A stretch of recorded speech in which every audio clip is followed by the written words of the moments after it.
stay? You're gonna come chill here? Ugh.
Good afternoon. Realized my mic was on while I was faffing about, so you might have heard me in the bathroom, baby talking to my dog, all of the things. Whoops. But happy Wednesday, everyone. Happy Hump Day. We survived. We made it to the halfway point of the week. We almost didn't get there, but we're here. And we're ready to do some stitching. Shadow is here. Ooh, ooh, motherfucker. Hang on. I can't do my hair and fix this at the same time. I wonder if someone was trying to be helpful and it didn't work.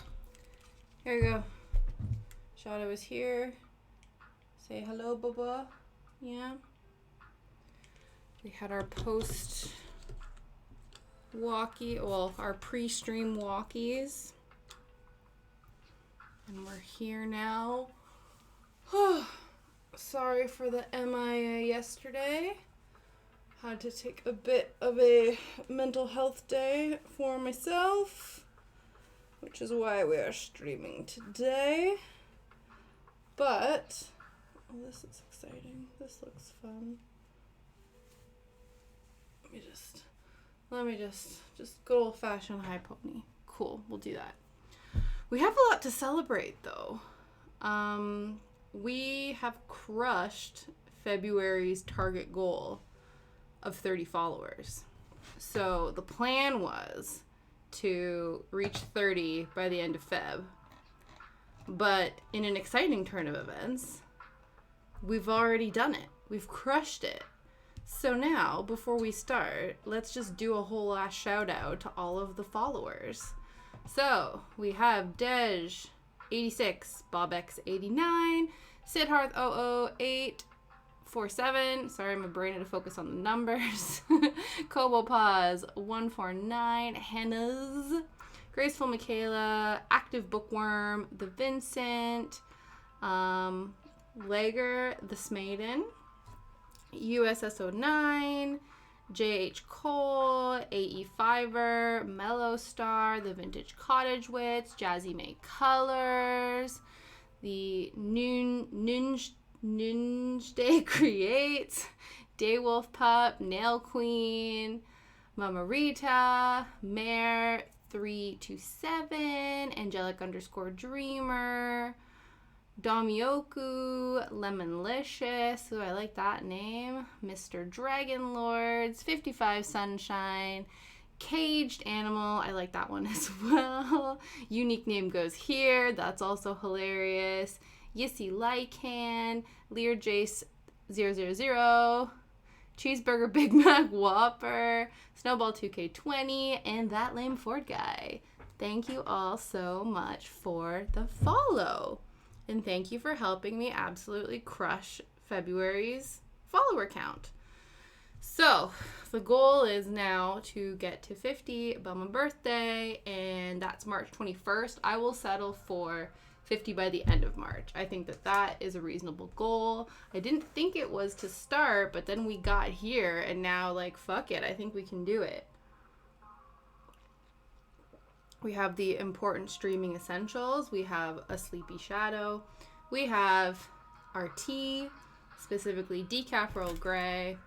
We have our chill tunes. Pretzel Rock hasn't cycled back and given me my chill piano, which I so desperately miss, but we will just have regular chill. I've already had a snack. I have my emergency Swedish berries if I need them. I'm running low. I need to savor these because they're from Canada and I don't know when I'm going to get a pack again.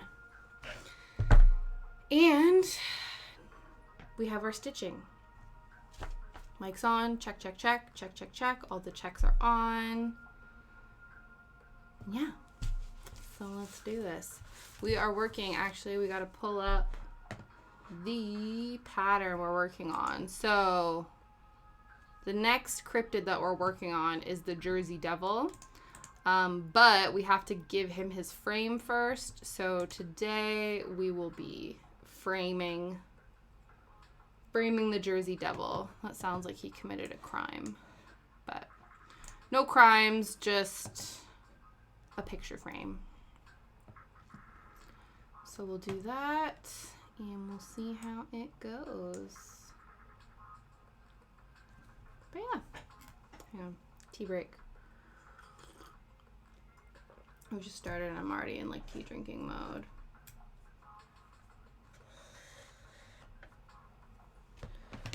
Okay. Ah, thank you. I appreciate that very much.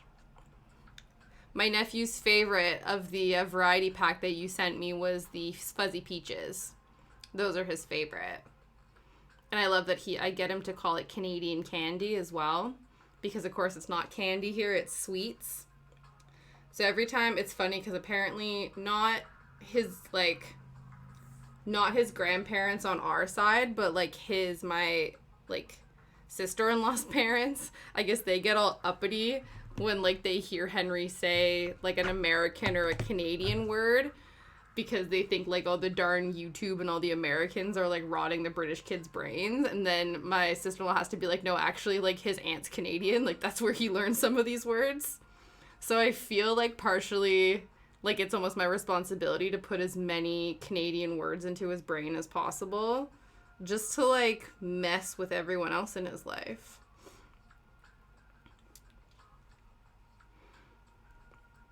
We have a bunch of bins that we labeled. So I've labeled, like, the recycling, and then I've also labeled the trash. And just the fact that I've called it the trash makes everybody laugh. Because apparently it's the rubbish. But it's trash.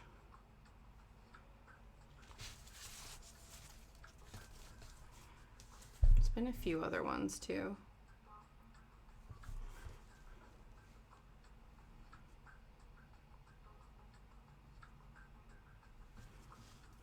Also, congrats on your floor and partial dining room reno. Or not dining room, your partial living room reno. It looks amazing.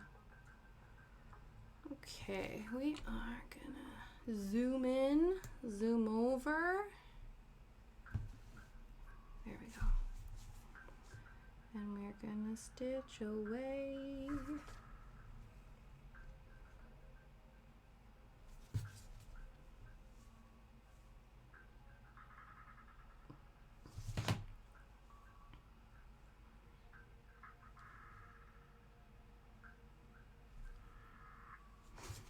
So I did a vote on Monday before I was meant to stream on Tuesday. And of the votes, the majority was continue the cryptids. So that's what we're doing today.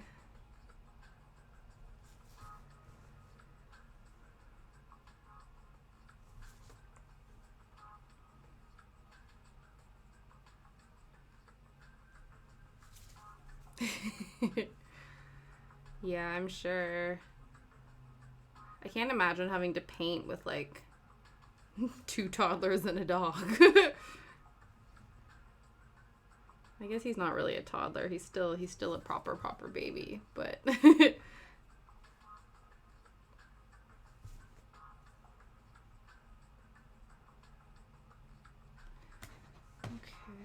let us do this.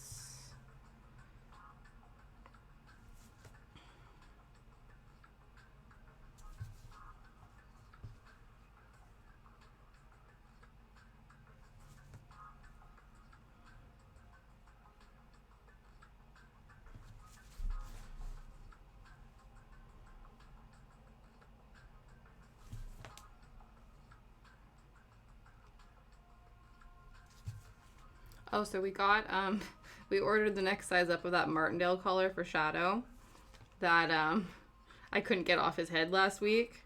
Liam was able to get it off of his head, so it was all fine. So the bigger one has arrived, and the thing is, it's the tiniest bit too big, but, like, it still works and does the job, and he's not gonna slip out of it, but I just feel like he's such an awkward shape, and, like, this is a company that's specifically designed for, like, Whippets, Greyhounds, like, long neck skinny boys, and he's just right in between the sizes that we need, but we'll stick with the larger one. I'm hoping because he's not 18 months yet, so I think he still has a little bit of growing to do, so maybe his neck will bulk out in the next like few months. Here's hoping.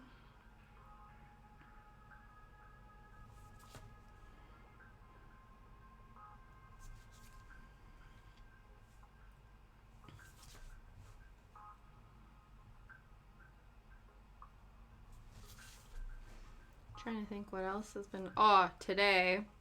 So I'm 2 years late to the party, but I'm still upset about it, and I knew that this was gonna happen.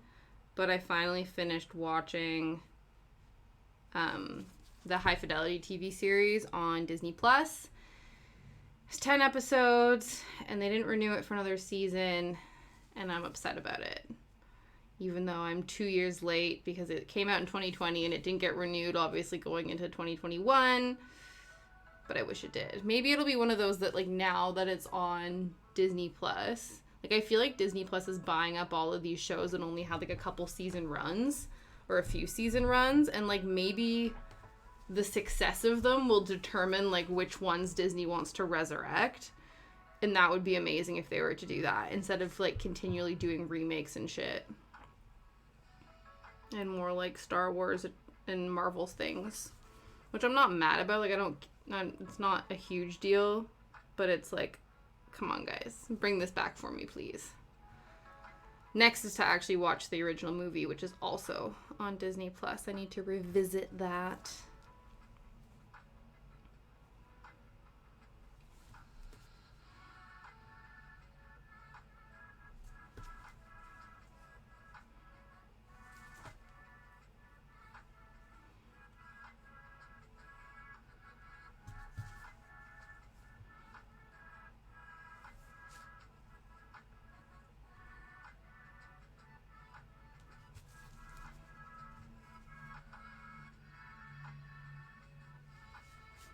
Probably good that I didn't end up streaming yesterday anyway, because I would have had to, like, end directly at 5 because I was chatting with my parents yesterday.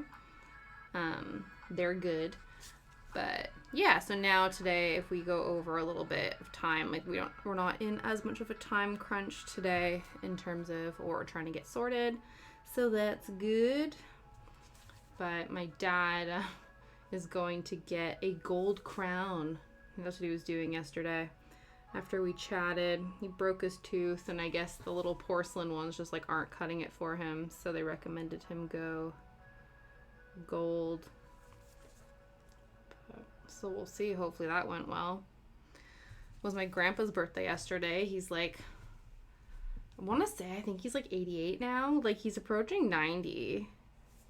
So I sent him flowers because he's the resident gardener of my family. His like pride and joy. My mom and my aunt still help him, but his pride and joy, they live on a corner lot, and it's like surrounded by different flower bushes and things, flower gardens.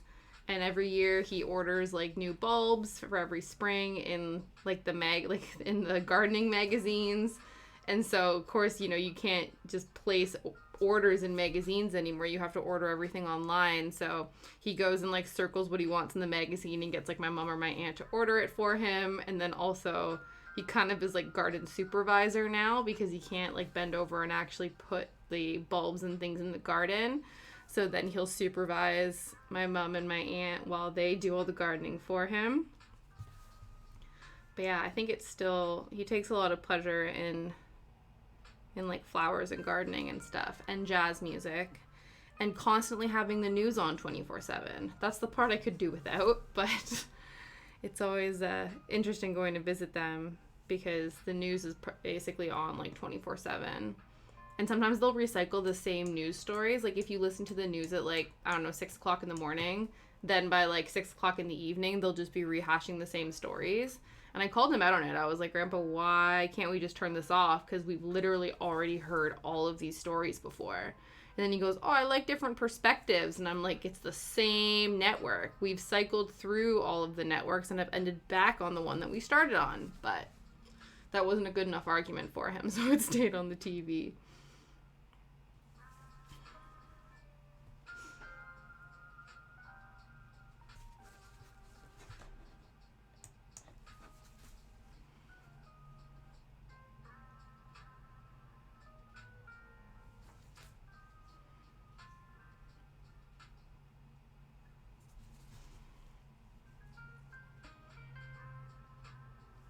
I hope this isn't like messing up people's like symmetry brains at all, because it will all make sense. All of the frames are like slightly off center, but I feel like if you're just looking at like this section, it's probably like throwing everyone for a loop because it doesn't all line up perfectly. I'm really excited. There's a whole bunch of stuff happening tomorrow in addition to, you know, needle felting stream on Thursday. I'm finally picking up my new glasses, which I was meant to pick them up on Monday, but had to make some changes. So I'm picking them up tomorrow, which is very exciting. And then I also, before Christmas, I think it was like the second cross stitch I ever did. It's been finished for a while, but I actually sent it off to get professionally framed. And so this is the first project that like I've professionally gotten framed. And they called me back last week saying that they're ready to be picked up. So I'm going to pick those up tomorrow, and I'm really excited to see how it turns out. We also ended up getting framed something that my mother-in-law found, actually. So Liam's grandma also did cross stitch. And so I think when Liam was born, or obviously like around that time shortly after, she cross-stitched him the letter L with like a little Beatrix Potter Peter Rabbit on it. And my mother-in-law found it while they were like cleaning out stuff in their attic, I think. And it has like a little stain on it and stuff, but she managed to like, you know, preserve it as well as she could. So I thought it would be a really nice surprise and like a nice treat to get that framed as well. So I'm really excited because I don't know, I've like not hid it from Liam, but I've not like outwardly said like, by the way, we're framing your grandma's cross stitch for you. But yeah, I think it'll be really exciting. I think because I don't think I've told like my in-laws either, and I think they'll be really like, I don't know, like touched to see that happen and like see it in all of its pretty glory. So it's very exciting. So those are the big things happening. I also need to I need to go to Asda and pick up a gift card for a friend, because a friend of mine in Canada has a sister here who recently had a baby, and she wanted that her family wanted to send them some gift cards so that they could, you know, like hang out or like support them despite the fact that they're far away. They're like, oh, can you do this and we'll transfer the money? And I'm like, absolutely, like that's fine. Go on the website, type it all in, and my card keeps getting like, the bank keeps like denying it or whatever. And so, and of course the other thing too is every time that happens, it's not like Asda will pre-save your basket and it won't like stay in your basket for you to check out. Everything, you have to re-add everything. So you have to re-add the card, re-add the amount, re-add who it's for, re-add all your details. It's been like 4 or 5 times, but I finally, like, I called the bank, sorted that out. Yeah. I know. Yeah, I gotta talk in global terms now. I can't just say, like, in my hometown of blank. It'll be, like, in Canada.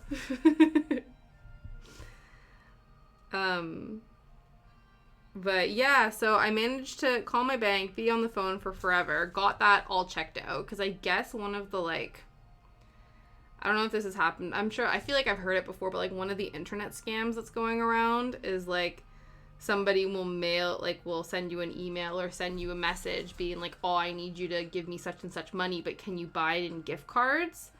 So I guess all banks sort of have, like, online gift card places kind of dinged for, like, fraud control. So that was what the problem was.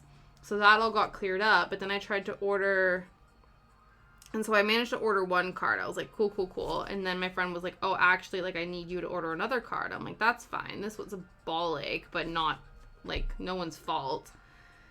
Let's do it again. And for the past, like, 3 days, like, the Asda site has not been accepting it. It'll go through via my bank, but then the Asda website will be like, nah, sorry, we couldn't complete it. So I called them up, and then they were like, well, it must be some, like, they made it sound like your bank must have put this website on its list, and despite the fact that it's, like, being cleared, there's some miscommunication and it's not letting us process it, and that's, like, an internal back-end thing that, like, here at Asda Gift Cards Help Support can't do anything about.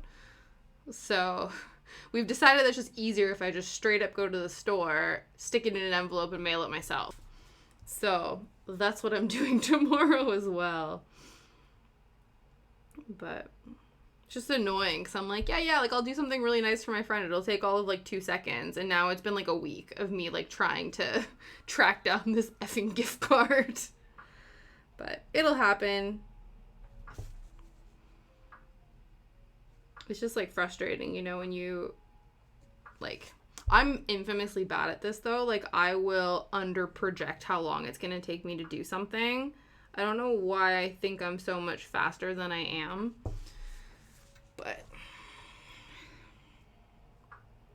so I just need to assume that things will take longer than I think they do. Like, on Monday. To be fair, though, like, I don't know, Liam said he assumed that this would take all day, but I in my brain didn't think this would take all day. So just, like, a, you know, little fun Monday day project was Liam bought all of these, like, coordinated spice jars because he didn't like how all of the different spice jars we had, like, that you just buy from the store, are all different shapes and sizes.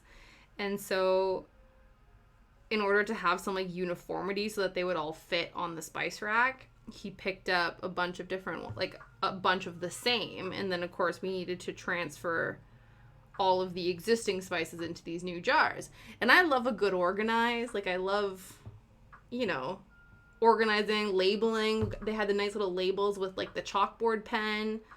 So I was super excited about this. But I didn't think it was going to take me all day to do. So I was a little bit annoyed about that. But he was like, 100%. Like, it's a lot of work doing all of that. Because it came with funnels. And I was like, oh, that's cool. Like, you can funnel the herbs and funnel the spices into these jars. And I'm like, oh, that's really great. But they're silicone, so all, like, a bunch of the spice stuck to the silicone funnel. A bunch of it went in there, but then stuff stuck over, so I couldn't just, like, continually reuse it and pump through it really quickly. I had to go in between and rinse them. So, I don't know. But it looks really pretty now. Like, it's quite yeah, I don't know, it looks really cute. But it took all ding dang day. So yeah, I'm excited that it's Wednesday. Because it's been, I don't know, just feel like I've had to adult harder than I usually do, and I'm tired. I might have to get my... Oh, are we gonna... Perfect. I don't know why I'm so, like, against having to get my threader out to sort that out. I just want everything to be...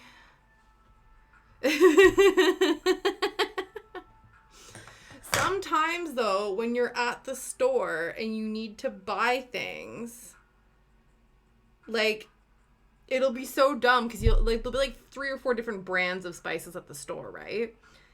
And sometimes in the brand that is the uniform jar that you need to complete the collection, they're out of stock and you need like paprika for whatever you're working on. So you have to get the like odd shaped spice jar.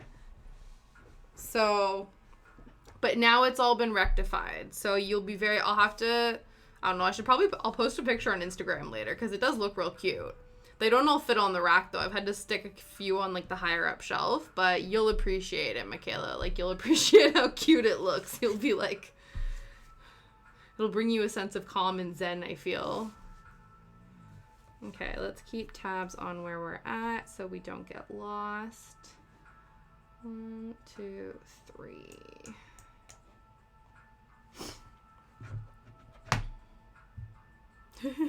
Yeah, they're like the ugly jars that have to be put somewhere else. We had a bit of that too because like whatever jar, some of the jars didn't fit all of the spice into the new jar. So now those like the layover leftover ones are like stooshed in another part of the cupboard. Because you can't mess with like, you know...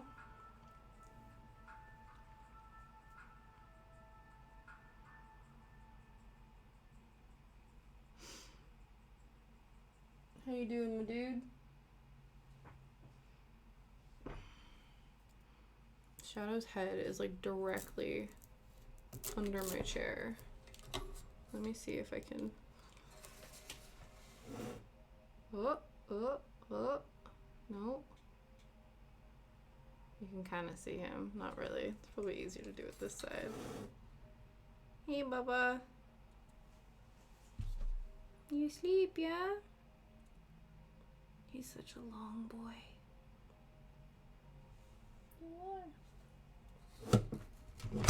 Ooh. Oh, sorry. I knocked things over. I'm just trying to show everybody how cute you are right now. My apologies. Okay,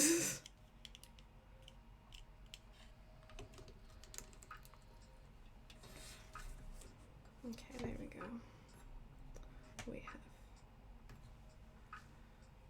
Let me just tighten this up again. I'm sorry, monsieur. I will not disturb you any longer.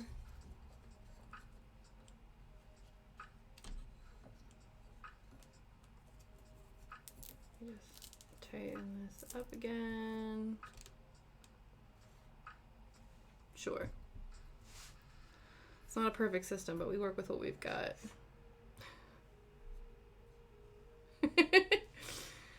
Yeah. If you can't be part of the aesthetic, you need to go somewhere else. That's me to the ugly spice jars.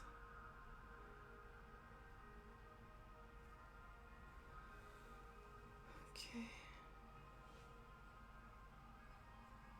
Honestly, I feel like he is part cat. He gets spooked so easily, like different noises, like things will just set him off, and he's so fickle. Like sometimes he wants all the love and attention, other times he's like, don't touch me. And I'm like, you know you're a dog, right? Like you're not a cat? Are you aware of this? He would also like, he doesn't do it as much now because we have stuff going on in our, like we have construction going on in the back garden, but we had like this retaining wall that would, like, I don't know, our garden had a bunch of different levels to it, and there was this retaining wall that he used to just, like, teeter across, that I'm like, do you think you're a cat because you're walking along this, like, garden wall like you think you are? And I was so afraid he was going to fall off, but he never did.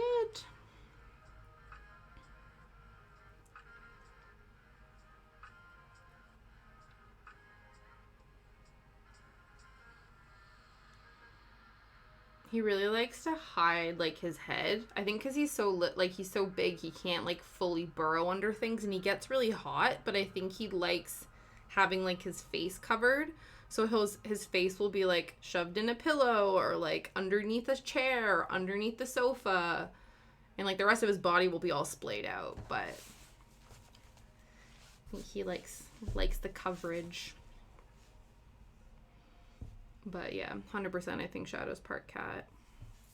He also, it's so funny, we're taking him to the vet at the end of the month to get a groom and a haircut and stuff.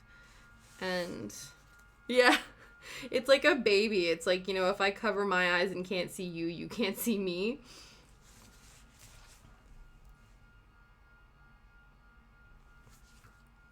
%. Yeah, absolutely.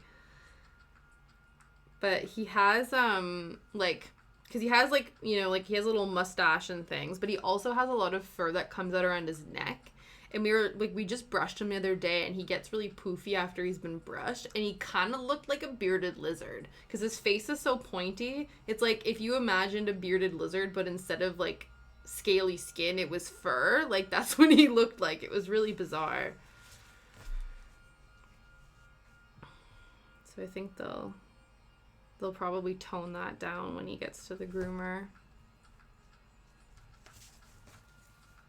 I'm gonna check to make sure that this isn't looking crazy. Nope, we're good.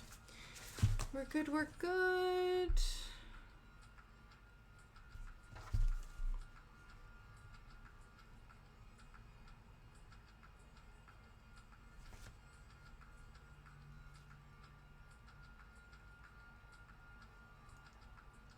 Whoops.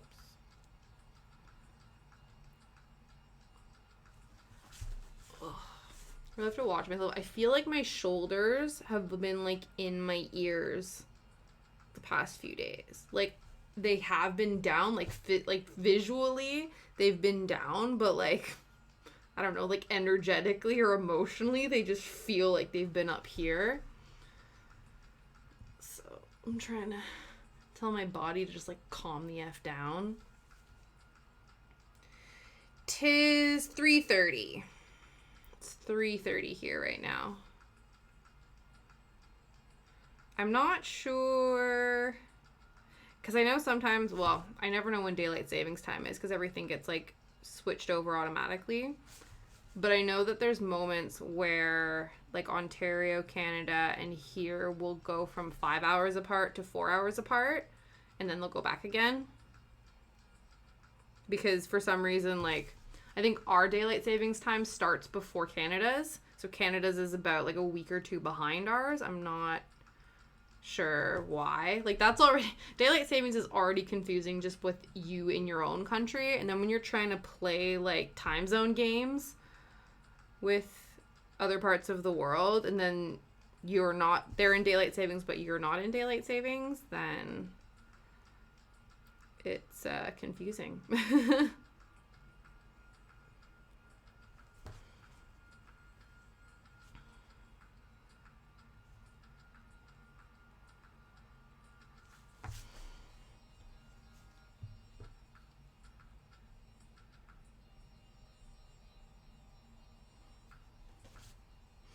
I have 3 time zones on, like, I have them saved on my phone that I'm, like, constantly referring to.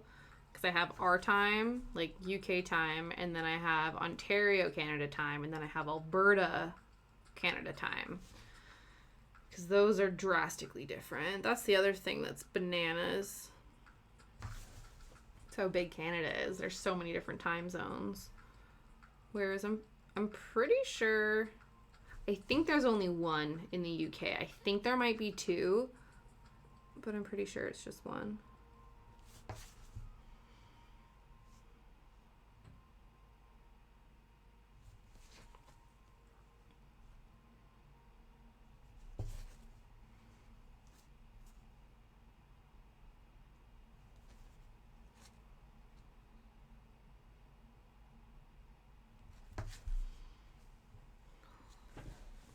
Sit up. Oh, big stretch, dude.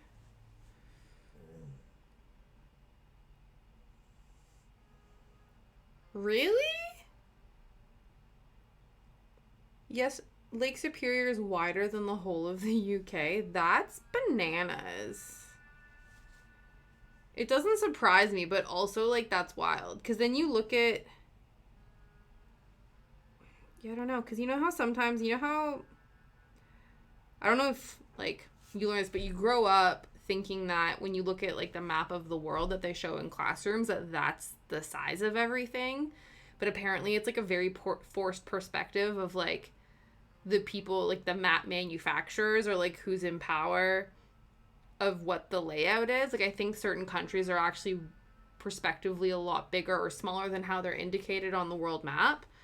So it would be interesting to know if you actually, like, looked at a map of the world, if that would be accurate, or if they, you know, if the UK has, like, a Napoleon syndrome and, like, made themselves bigger on the world map compared to that.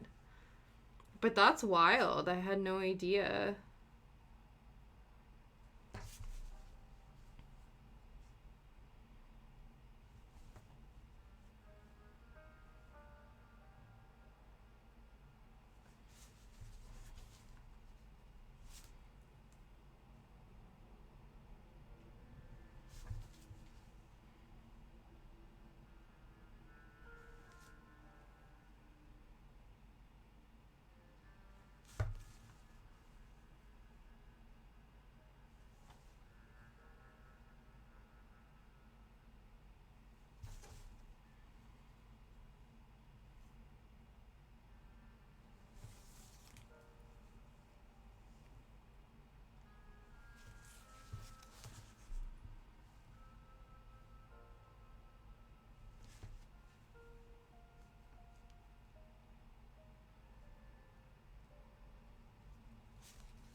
Move this out of the way.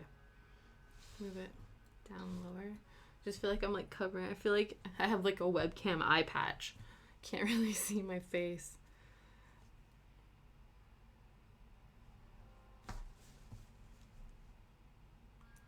Lake Superior is 131 miles across, and at its widest, the UK is 302 miles. Damn. The UK is tiny, though. It's wild to me, though, because the UK is so small, but, like, the variations of the English accent is, like, very all over the place here, depending, like, region-wise. Whereas I feel like in Canada, unless you were from Newfoundland or were French Canadian, those were sort of the extent of, like, the Canadian accent variations. Correct me if I'm wrong. Like, I feel like those were sort of the only three. You had, like, your generic Canada, your French Canadian, and then the Newfoundland accent.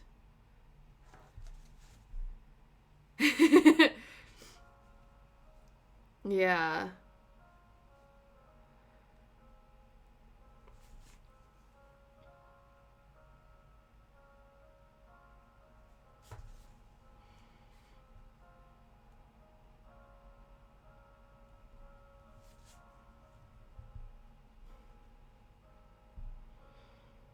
It's definitely confusing.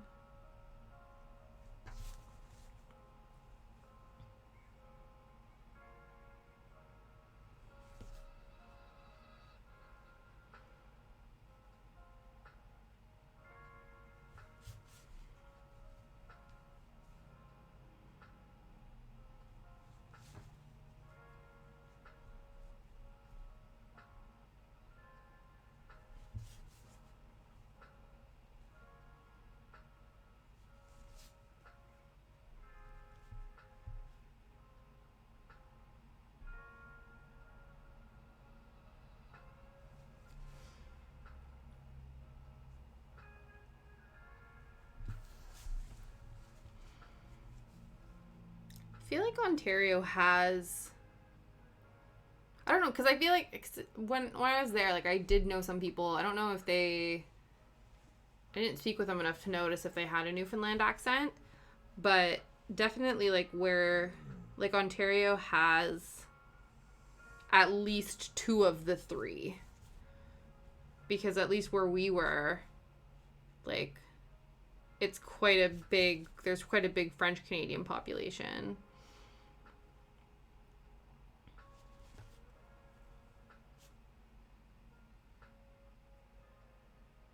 It's like, if anybody needs to know for, like, a frame of reference, if you watch Celine Dion interviews, like, Celine Dion is, like, hardcore French Canadian in the way that she talks. So that would be the accent that I am referring to.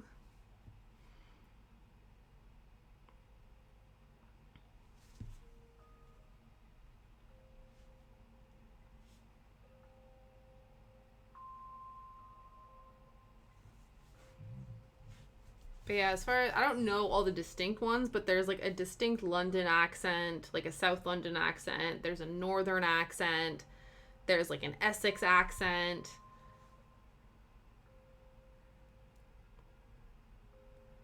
It's quite varied here.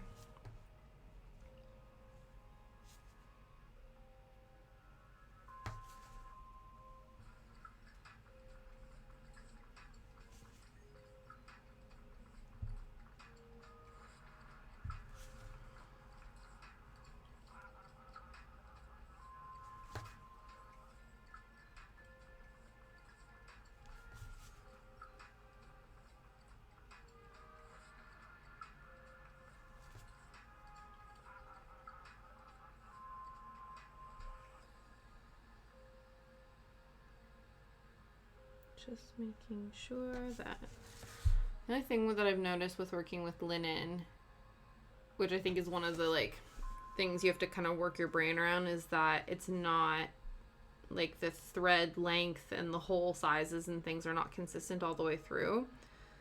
So if you find me, like, super squinting or, like, not blinking for a couple seconds, it's because I'm, like, extra focused on making sure I thread the right section.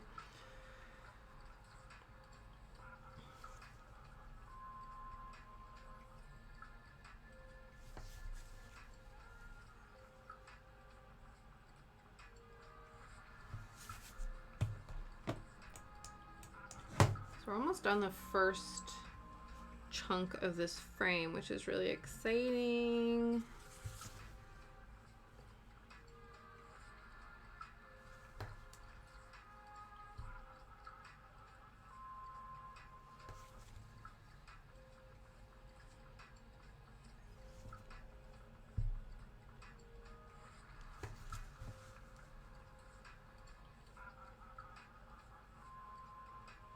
%.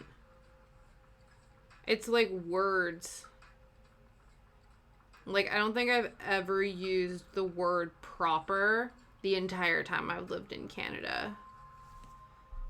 Like, my entire life, I didn't say, like, oh, that's, like, proper annoying, or that's proper whatever. And now that's something I use a lot. The other one, too, is I almost find now, because, again, we're getting our garage redone. But of course, it's garage in where I'm from. But I almost feel now, like, talking about it so much, that's done a complete switch for me. But then sometimes, depending on who I'm talking to, I'll be like, oh, we're getting our garage done, when I'm, like, chatting with my parents about it. Or then when I'm chatting with, like, people here, I'll be like, oh, the garage is getting redone. That's, like, a main one. What else? I went through a phase. It's not actually something that is within my vernacular. But I used to make fun of my friend because he always used to say "in it." And I used to try to be like, oh, so how you sound British is, like, you just put "in it" after. It's like the Canadian version of "a." So it turns things into a question, almost. At least that's how I think it's meant to be. What's a good example?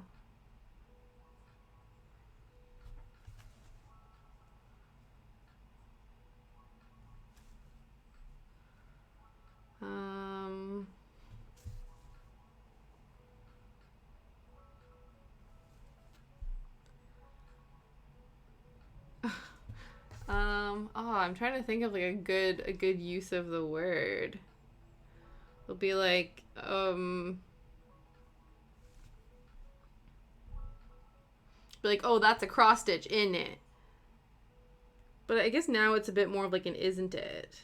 But that still sort of is like an A thing.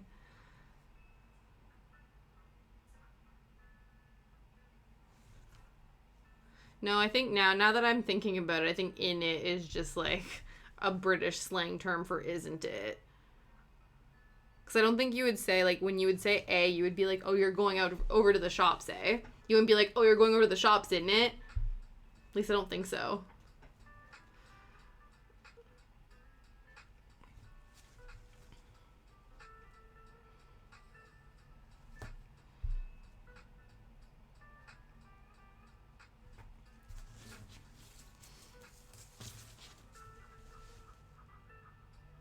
Oh, dude, you're right. Pop down to the shops. Yeah, they're all called shops.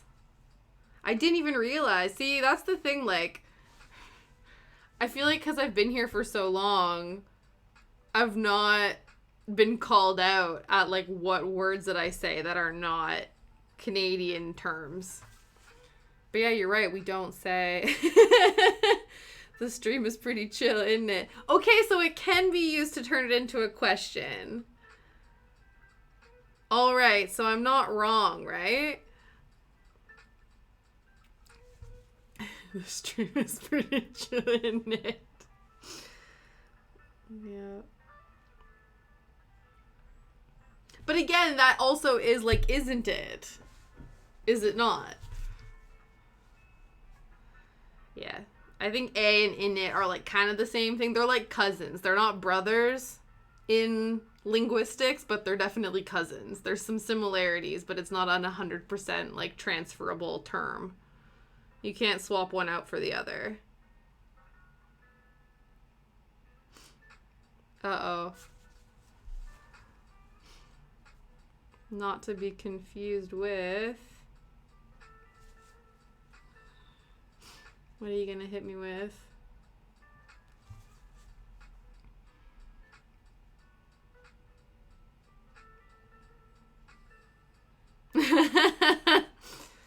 Yeah.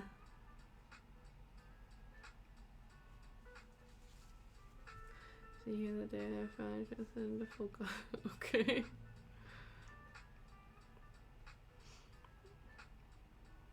This lame joke incoming.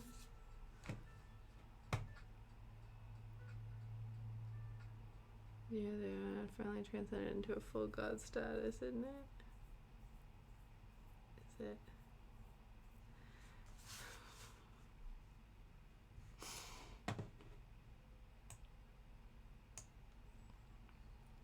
Two, three, four, five. 2, 3, 4. Oh shit. 1, 2, 3, 4. 1, 2, 3, 4. Oh no! Guys.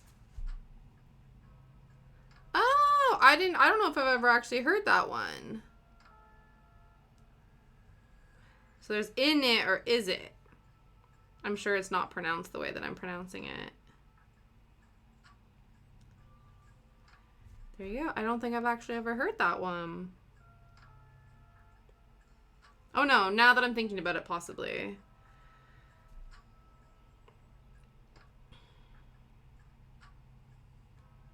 What I will say, though, that was from the streets.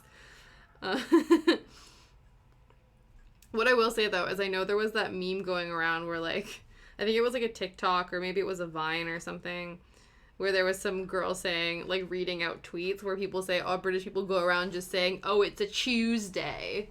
And I don't think I've ever met a British person that pronounces Tuesday Tuesday. Tuesday.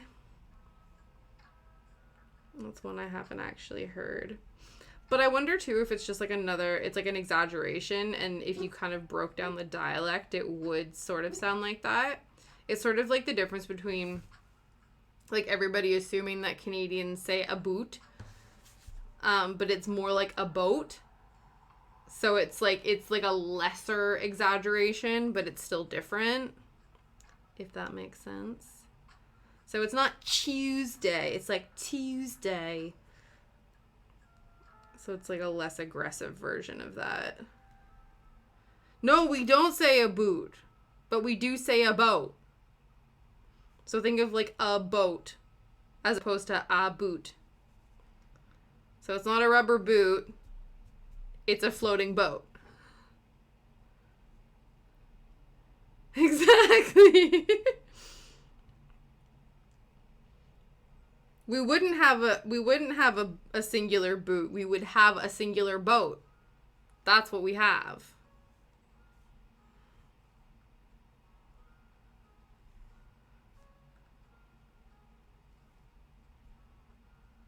Okay, let me just make sure that I've not over-frogged now. I feel like I over-stitched and then I'd probably... Do you actually? I don't hate it. To be fair, there is one time, and I swear to you, Michaela, I did actually hear somebody pronounce it a boot.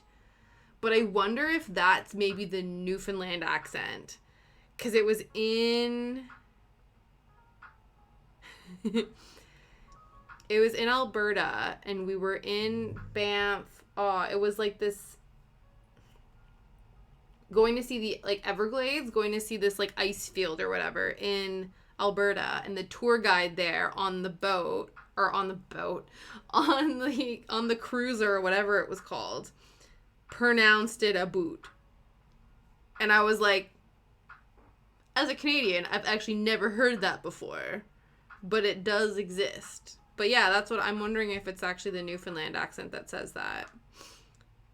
But I don't know. Okay, what are we doing with this? Let's not get 1, 2, 3, 4. 1, 2, 3, 4. So that's that. Okay. Okay, I know where we've lost track.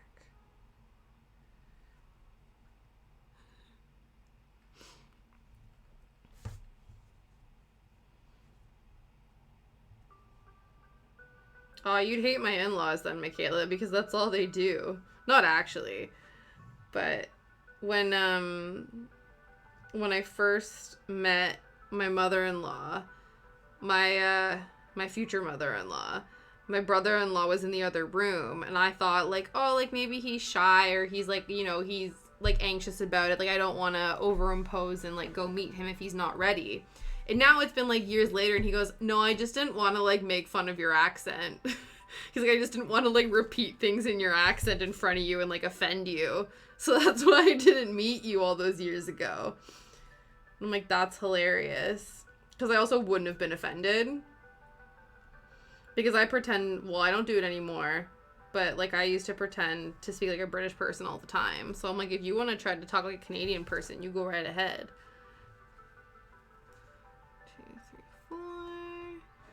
1, 2, 3, 4.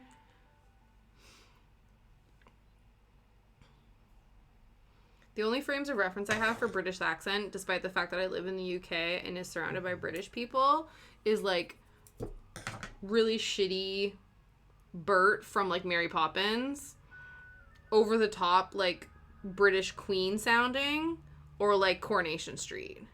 So it's in between. No, see, my attempts at a British accent either are, like, overly posh, like, thinking that I'm the Queen, or, like, thinking I'm from Coronation Street, and some weird variant in between. It's one of the things that I used to do with Liam all the time. I used to be like, spot of tea, governor. Fancy a spot of tea. And I used to just call him governor all the time, because I feel like that was just the shit that, like... That's just what British people say. They just call everybody gov. You all right, governor? Is that not a thing? Well, I know it's not a thing, but it doesn't stop me from doing it.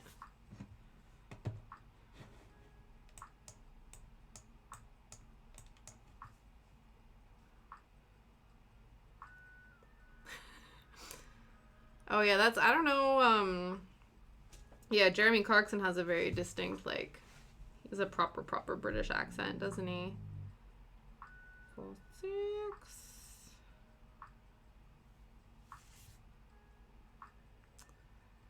See, that's, you know.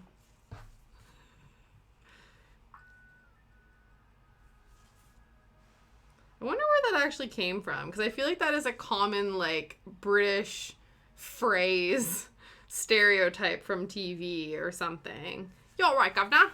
Top of the morning, gov. That must have been from Mary Poppins. Like, that must be, like, a core memory from Mary Poppins. Because that's the only place I could think of that would exist. 1, 2, 3, 4.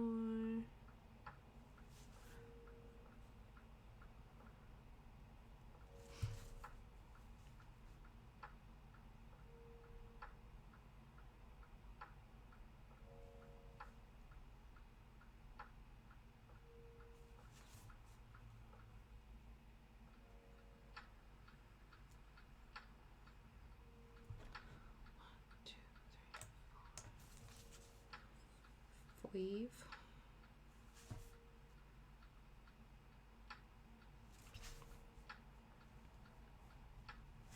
Oh, sorry. I feel like I've been hiding my cross stitch. Whoops. Whoopsie doopsie. Yeah, you do. You have to work on it.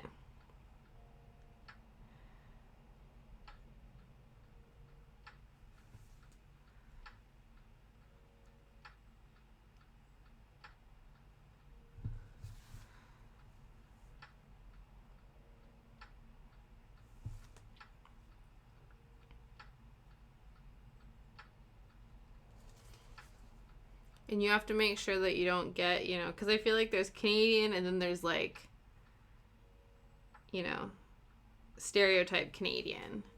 And I would like to think that Canadians would be able to sniff out stereotype fakers.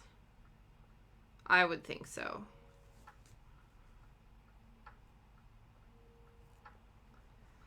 If you sound like a character from like South Park, then we know that you're fake. You're a faker.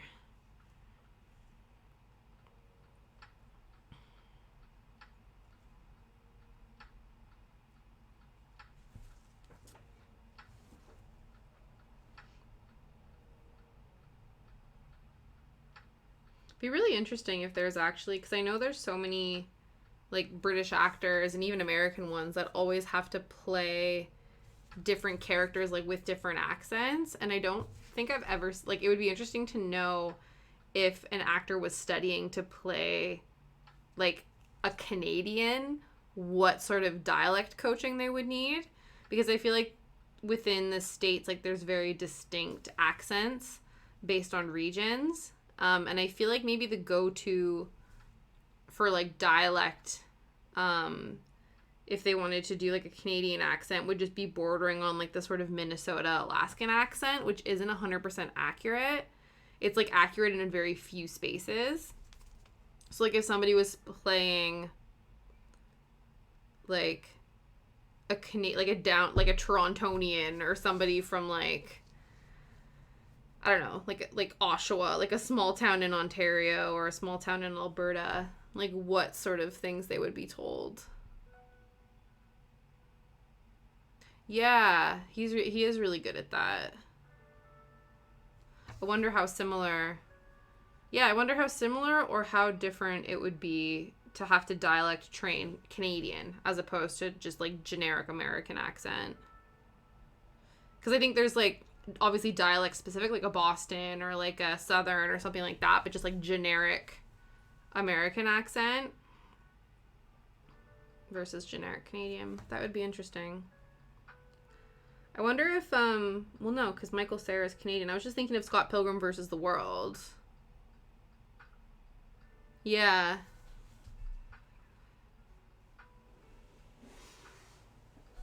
Because I don't know. I'm trying to think if everybody in that show is Canadian. Like, all of the main core cast. I think a lot of them are, so they wouldn't have to, like, learn Canadian dialect because they're already from Canada. But I'm not sure if all of them are.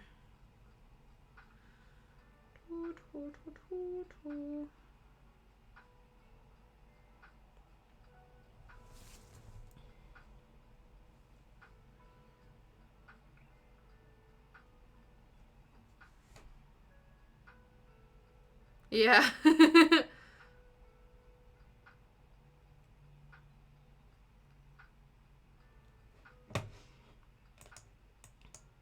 feel like the Canadian accent too, it's like a combination of British, American, and French. Like, it's quite the little amalgamation in terms of terms.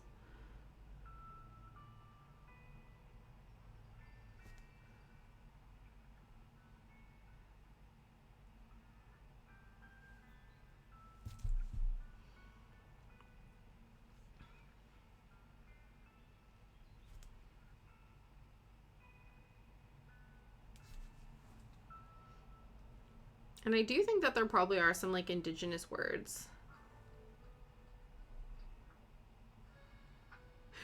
Oh, you did watch Letterkenny. What did you think? The accents are really strong on that. Like, they really put it on for that show.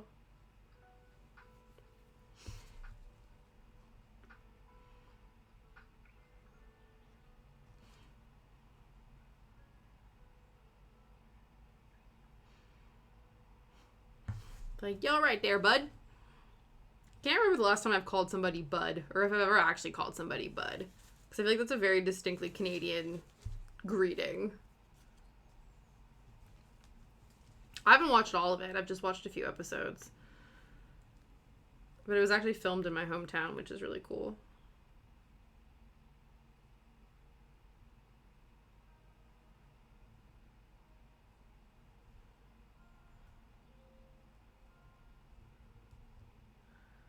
But yeah, Michaela, have you ever called somebody bud, like, not ironically, as a joke? Yeah, right there, bud. To be fair, I think I actually say that to Shadow a lot. Hey, bud. Yeah.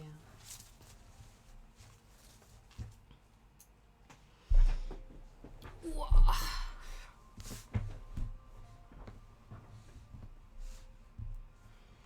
Let's take a tea break.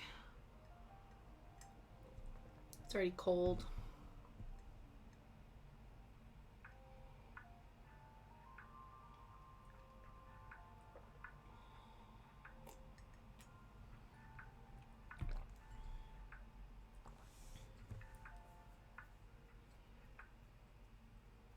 Yeah.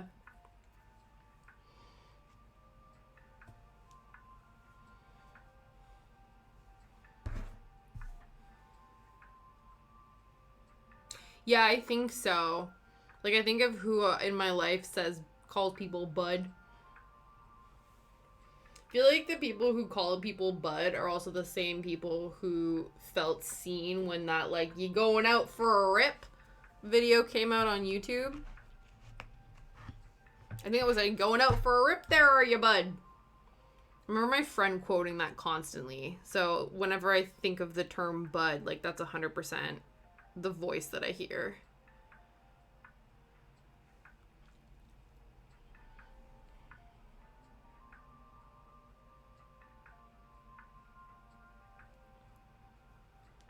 Okay. Yeah. Buddy is, like, more universal, I feel. I don't know, specifically bud seems to be Canadian.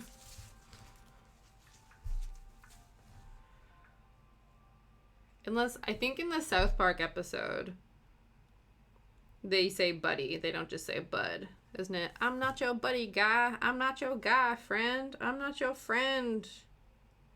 Something. I'm not your friend, guy. Yeah, do you remember that?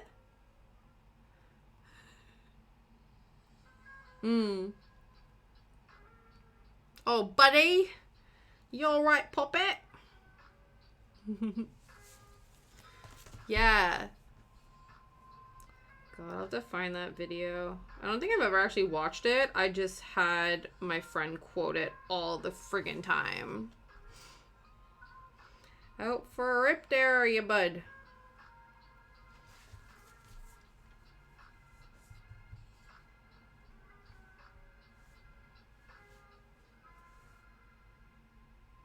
Again, though, that sort of leans into that, like, Minnesotan accent a little bit, too.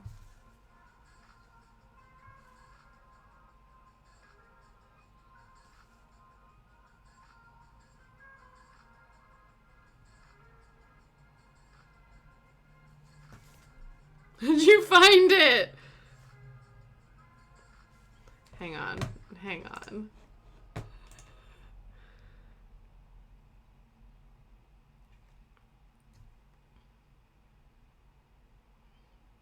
Yeah, whatever. Fuck you. Let me see. You can see this. Oh, there we go. Am I gonna get called out for this? I'll show you. You can see the reflection.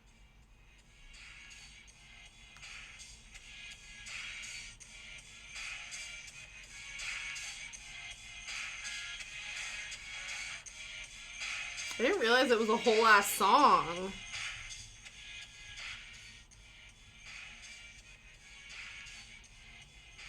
I just want to get to the part where they...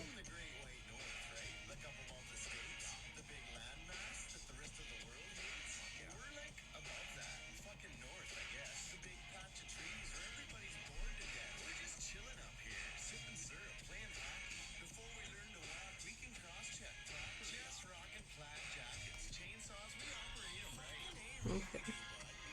I didn't realize... I'm gonna have to listen to the whole thing. I didn't realize that it was like a full ass song. That's so funny.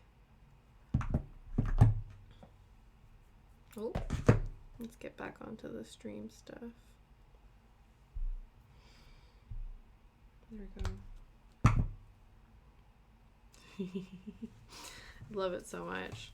The only other one I had, like, there was a distinctly Canadian song that Classified came out with a few years ago, and it was called "Oh Canada." I have that one on my phone, and that one, like, went over all of the, like, traditional Canadian stereotypes.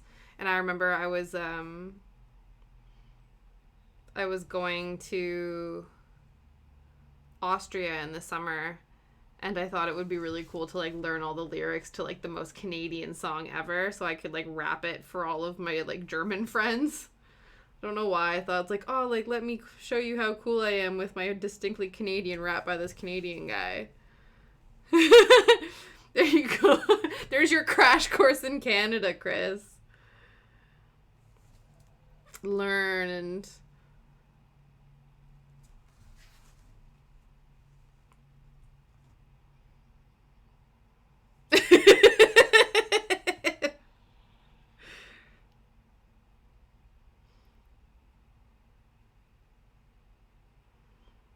Yeah, because that'll make or break you. You know, that'll make or break your ability to blend in with the locals.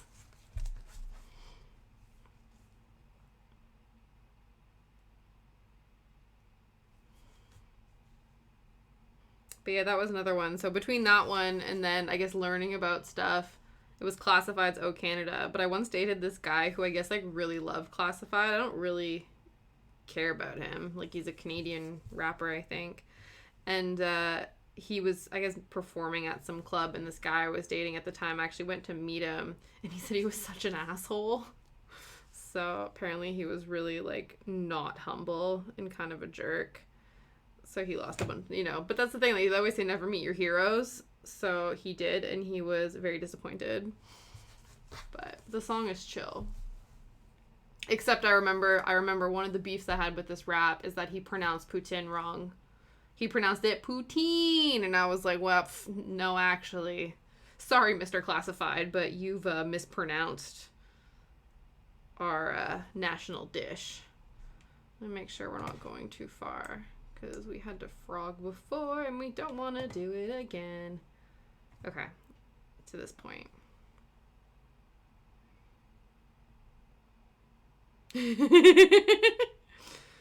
Yeah.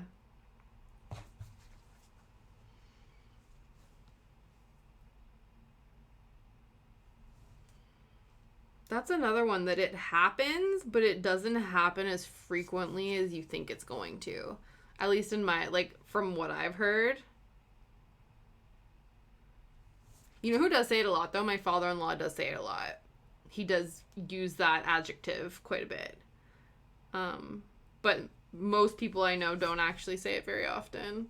So yeah, definitely it would be a dead giveaway, because you go in there and be like, this is how the Brits talk. That's bloody brilliant. That's bloody awful, isn't it? And then they'd be like, faker.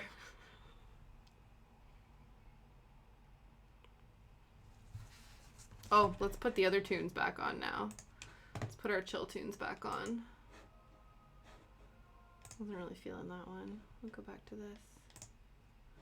We might have to experiment with some of the other channels that Pretzel Rocks gives. I'm very, like, I don't know, I'm very set in my ways where I'm like, this is the stitching music, but, you know, I could be persuaded.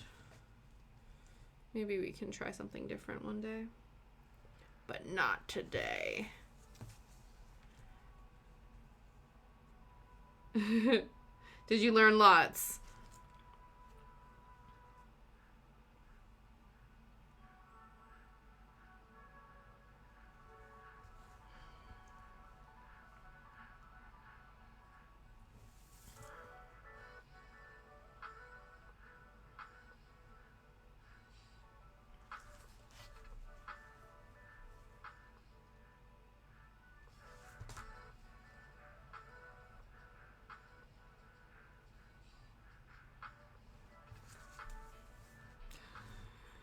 That's such a lie. If anything, the UK is so much more lax about swearing. Like, cable television will be dropping C words and F bombs and, like, S bombs and all sorts of stuff.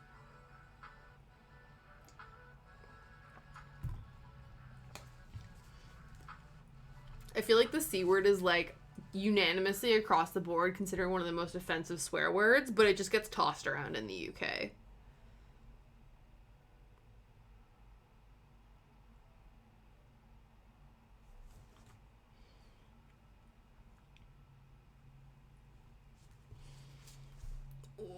Need to stretch our neck.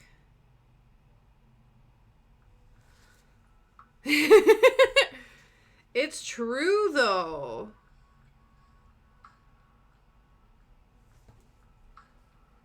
Don't blame me. Blame all of your, you know, network panelist comedians and their potty mouths.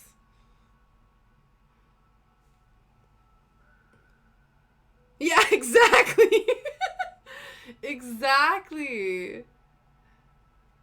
Everywhere else it's like insta-ban in society, but so I just got like a neck kink and I kind of don't want my neck to seize up, so we're just gonna stretch her out a little bit.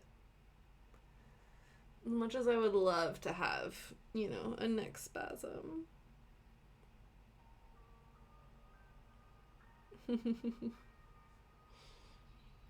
I guess context, but sometimes it's like there's just some words that are unanimously frowned upon regardless of context. But that one, in this instance, you're right. Okay.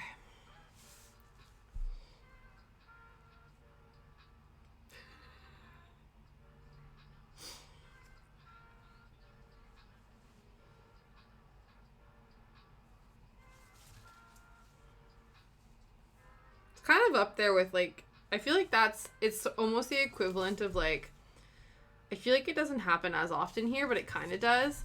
When, I don't know, I've not seen very many juvenile bar fights since I've been here. That's not, you know, the scene I run in.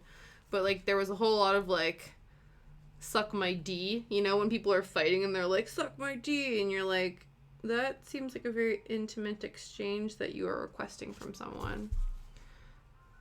Oh, you were the one who sent me that, wasn't it, Chris? You sent me Flula having this conversation. He's like, why do people say this? So it must be like a common kind of American-Canadian thing. And you were like, it was so good. You sent me that video and he was like, why are you asking him to do that? That's such, like, you know, that's a very intimate thing that you're requesting from somebody that you hate. Like, what's going on? That was so funny. Oh my god. Good luck, Michaela. Fingers and toes and hearts and all of the things crossed for you. I hope it goes well. 3 phases. Good luck. It's going to go great. You're amazing. So they're going to think you're amazing. And it's going to be so good. My apologies.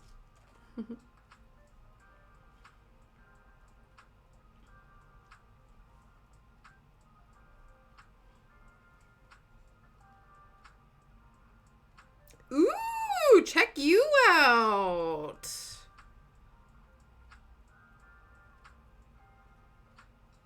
That's going to be so good.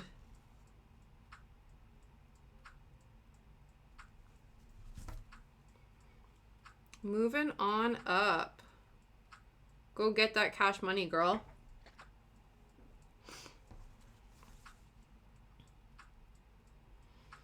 Okay.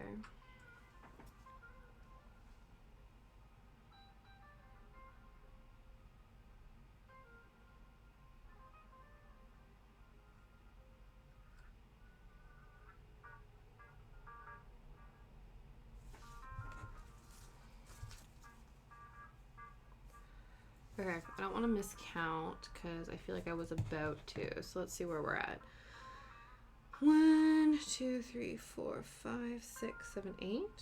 3, yeah, 8. 1, 2, 3, 4, 5, 6, 7, 8. Haha, we did need another one.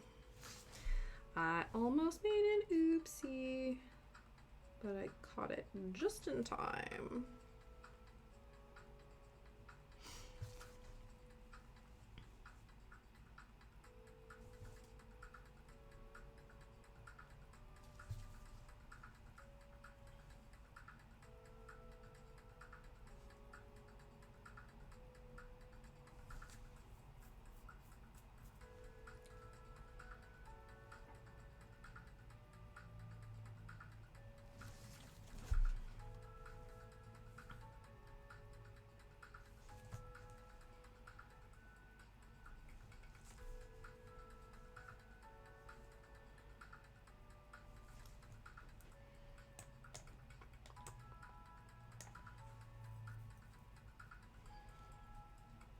Okay. What time is it? Wow. It's almost 4:30. It's going by quick. Isn't it? Time flies when you're having fun. Time flies when I'm like in a stitching zone. Honestly, like this is part of the problem. Like if I don't set timers and alarms for myself, then I would literally just stitch forever and be like, why does my whole body hurt? Oh, I haven't eaten. Oh, I haven't like gone to the bathroom. I've just been in like a stitching frenzy this whole time. So I need to set boundaries for myself. Usually, if I'm not listening to chill music, I'll listen to podcasts, and most of the podcast episodes I listen to will be about like 45 minutes to an hour. And then at that point, it's like, okay, I gotta like get up and stretch and get a drink and all that fun stuff. But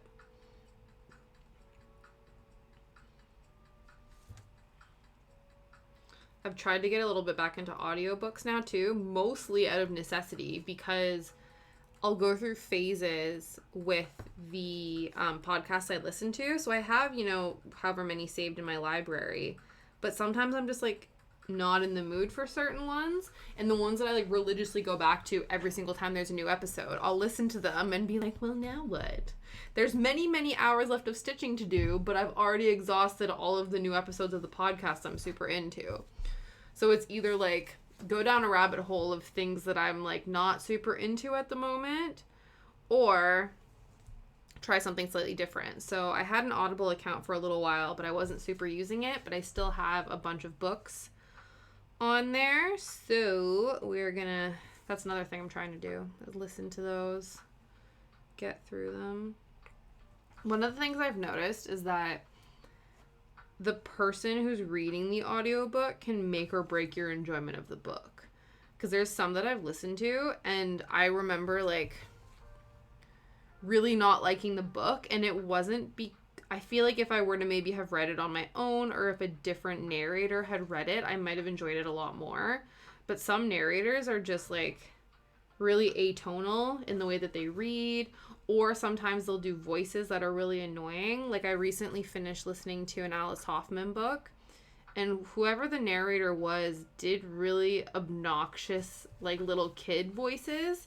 So when the kids were speaking, the voices were just really annoying. So I found that like really took away from my enjoyment of the actual story itself, because I'm like, oh, this freaking voice has come back. But this one's okay so far. The only thing right now is that there's sort of like two main female characters. One's an older one and one's a younger one, and I kind of can't always tell who is like the main focus based on this particular narrator. So that's a little bit annoying. But we'll see. I have them, so I'm not going to not listen to them. Maybe that's why I got sleepy the other day. Because on Monday, I had a nap on Tuesday because I was just like not adulting very well. I just realized that we've been streaming this whole time and I haven't actually updated the info of the current project that I'm working on. So, whoops. We're a half hour left on the stream. Like, I might as well just leave it up. Just disregard what that says. But anyway. Yeah, so on the Monday, I ended up having a nap as well, but I sat down to stitch. I was like, oh, I'm going to work on this frame. I was hoping to get like a chunk of it done, and then maybe we can work on the actual jersey double today, but that's not kind of what's happened, which is fine. But I was listening to this audiobook when I was stitching, so I wonder if it was this bitch's voice that made me sleepy. So we'll have to see. I just have to be a little bit more mentally alert when I go to listen to that moving forward. Potentially.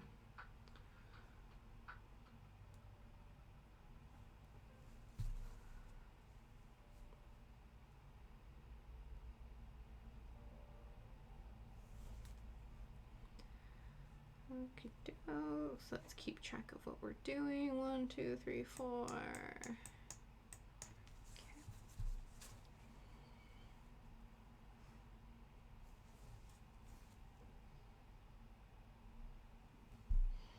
He's being really good right now. Usually he like goes into the other room sort of around this time. He'll hang out here for about like an hour or so, and then he'll usually go somewhere else. But he might actually hang out here for all of stream, which would be really cool. He was like a major part of why I was not being a very good adult yesterday. So I told Liam, because Liam had to get up early, and I said, did you say something to Shadow? Because like he's been on his best behavior today, because he was absolutely not. He was a tiny terror yesterday. It wasn't so much that he was a terror, it's just that he whined literally all day. The only time he wasn't whining to go and hang out with all the builders was either when I was in the shower and couldn't hear him, or when he was sleeping. So we were having a bit of a time yesterday, but today he has been a very good boy. So yeah, it'd be nice if he stuck around for all of stream. So 1, 2, 3, 4, 5 on the 6. That's 4, 5, 6. Cool. Whoops.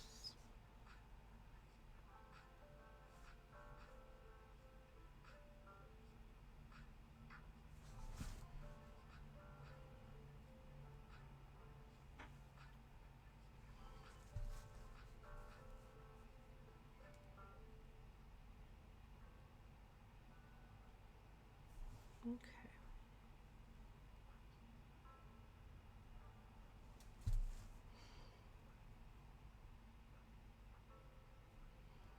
Thinking like, obviously I haven't taken down what the current project is, but I might as well leave that up, because I feel like we might as well go for like a forest core trifecta, We've done 2 little mushroom pins, and I just feel like 3 is a good number. So we'll probably do a third one. Tomorrow. Yeah, tomorrow we'll do a third little mushroom guy. Oh, that's another thing now that I think about it that I need to remind myself to do. I have to pick up some red thread so we can actually finish them. And they can be the pins that we would like them to be. And then after that, we can go on to stick with the forest core theme, but maybe do something a little bit different.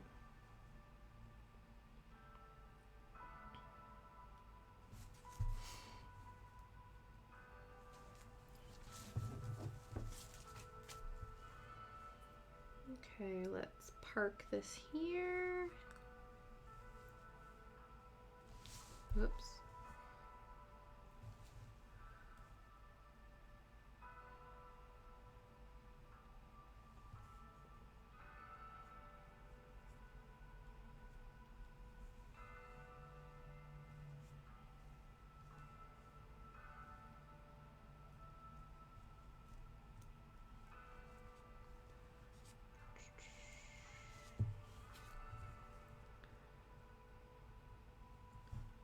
Bring this back out a little bit because I don't want it being all schmooshy.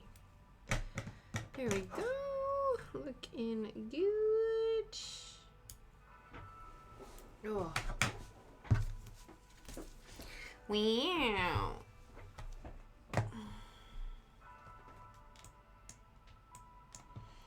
Let's no, we'll wait. Okay, let's pop some color on that bad boy, but we'll do that after. If we finish the top, actually, we can.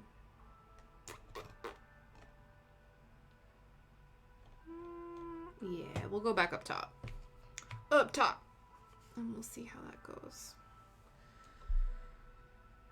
Try to finish that, because if we finish the top half of the frame, then we can do the little corner accent pieces, and that'll just get us a little bit out of this blackwork frenzy, which wouldn't be a problem, but I don't know. Even I get bored when I use the same color for too long. I don't know how I'm gonna do that Alice in Wonderland one. I don't know. I showed it to you guys last week.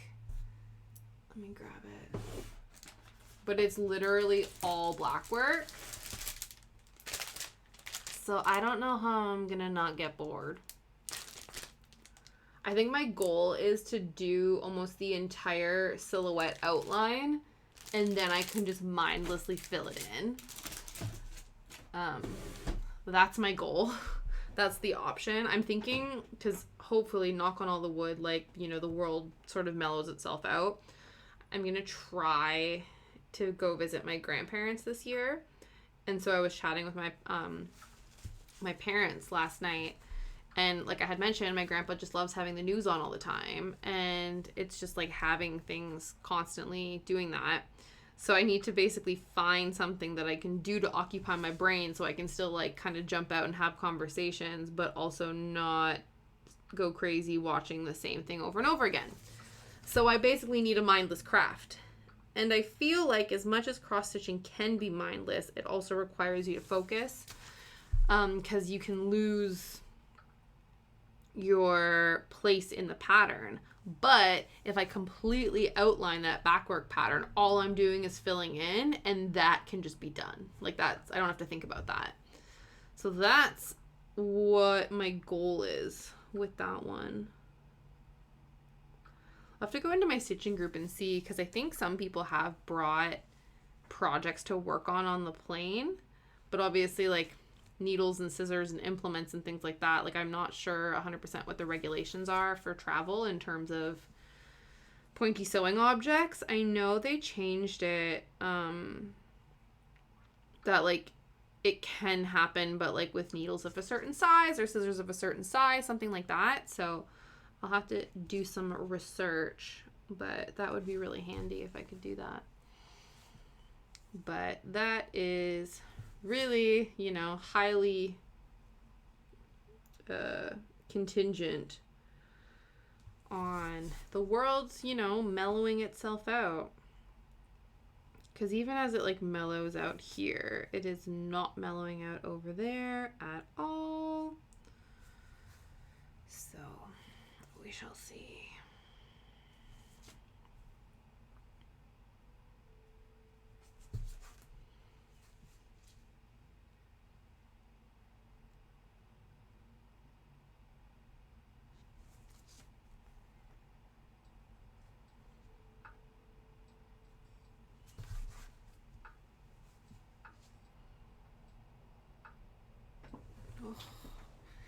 Need to relax my shoulders.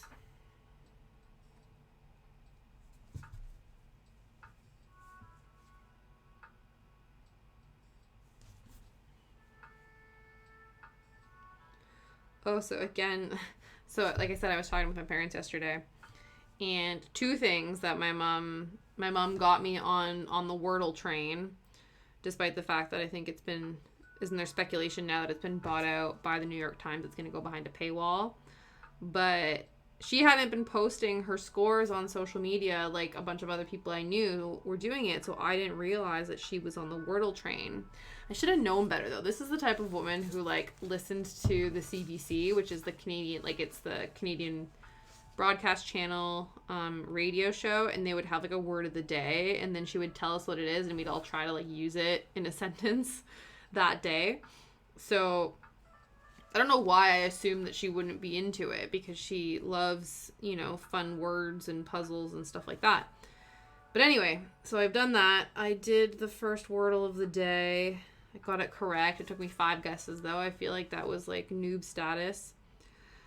But the other thing is she's recently got Twitter, and I recently reinvigorated mine, or, like, revamped it, if you will. But I guess, she used to do late night Sephora shopping. So she would be really tired, and she would go through in Sephora and, wake up the next day and be like, oh shit, like, what did I buy? And now she late night tweets. So she'll tweet people and refollow people and, like, retweet and stuff. And then wake up the next day and be like, oh, like, what sort of discourse did I have on the internet last night? Which I'm not sure which is more dangerous, for her to be late night shopping or late night tweeting. I think it maybe depends on the context. Now she's just, like, chatting about the Olympics with people, because she watches the figure skating. And so she's been chatting, like, tweeting with all the figure skating commentary people and stuff like that, and sharing her 2 cents. So I just thought that was really funny. Hi, Jazzy May! Nice to see you again. I hope you're having a fabulous hump day. We've made it to the halfway point in the week. We have survived. Life is good. And I hope you're doing well.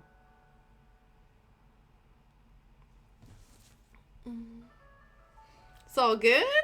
You're here now. That's all that matters. 3, 4, 5. 1, 2, 3, 4, 5. I hope you're having a good day. I hope is it February? That's what you're doing? Yeah, I still have to change them. They're, like, mad chipping. So I might have to finally break out my my nail wraps and make it happen. So maybe that'll be this weekend's job. But yeah.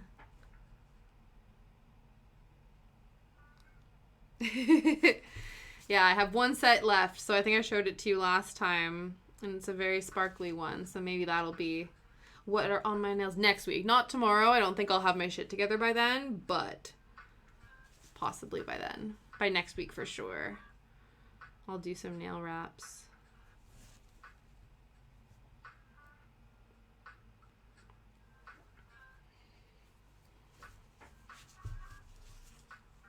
Sorry, my eyes just, like, bugged out.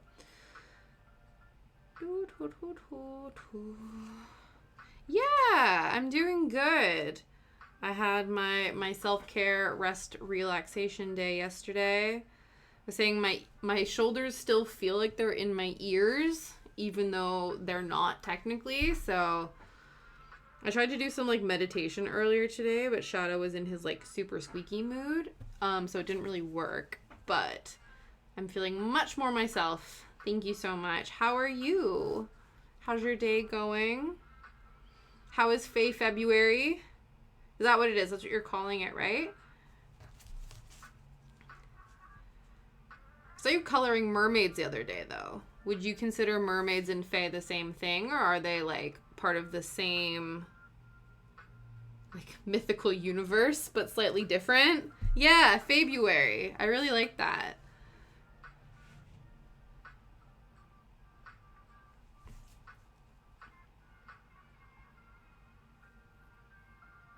Oh, okay. Right, that makes sense. Mermaid Monday.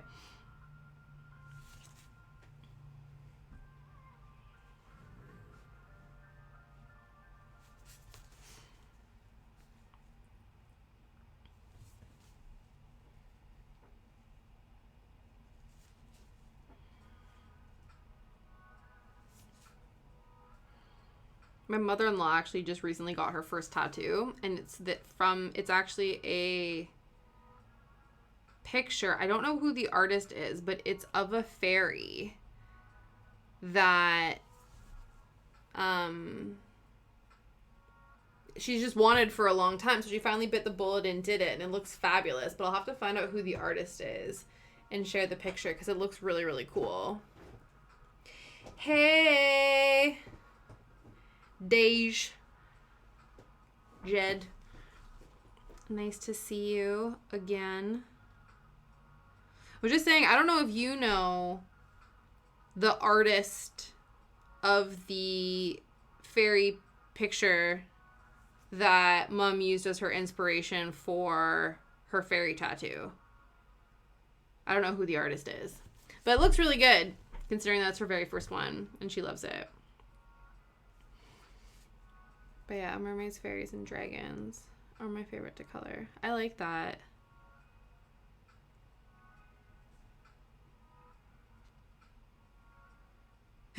just the two of us. That's my brother-in-law.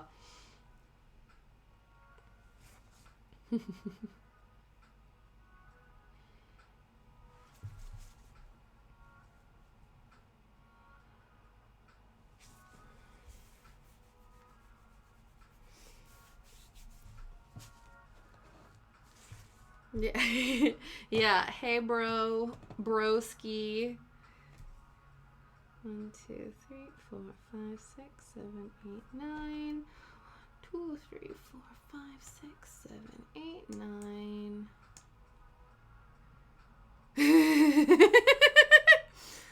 I'm. Ugh.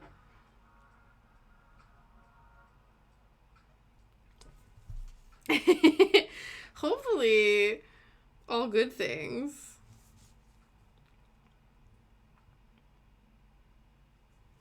He shows up, so.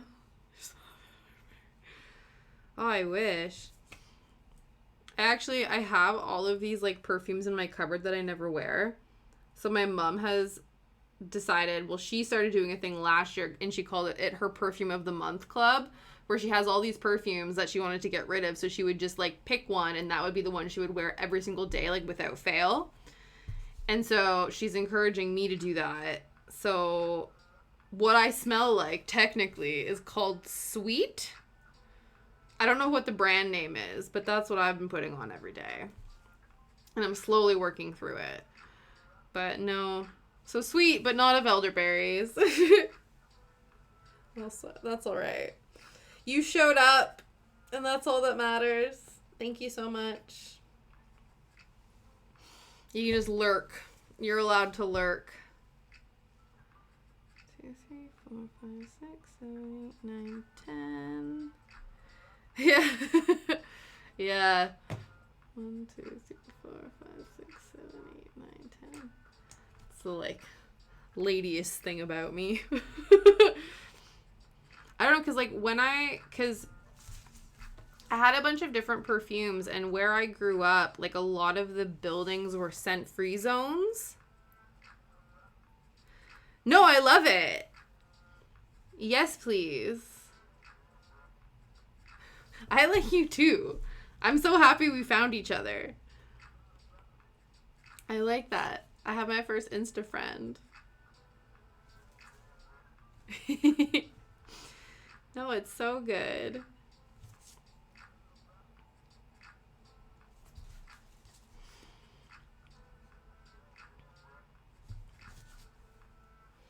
But yeah.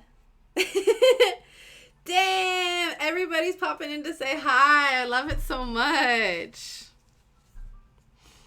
Well, we're just working on frames. Love it.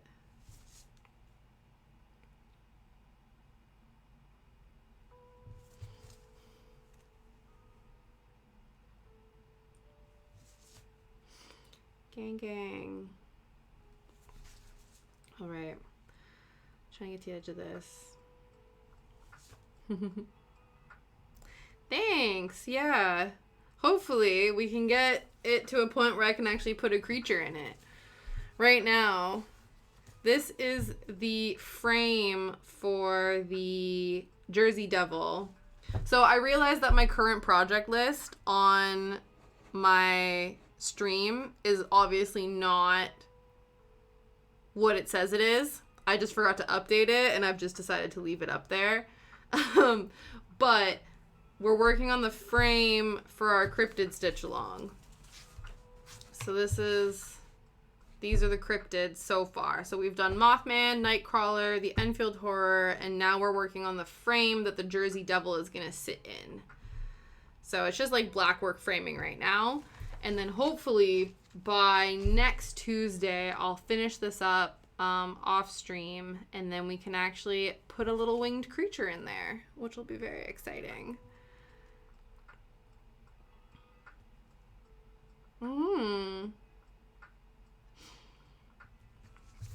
I've seen so many people, because obviously now that the stitch along is over, a lot of people are finishing them up, and they're posting like how they've finished them, whether they've framed them or they've like done different things with them.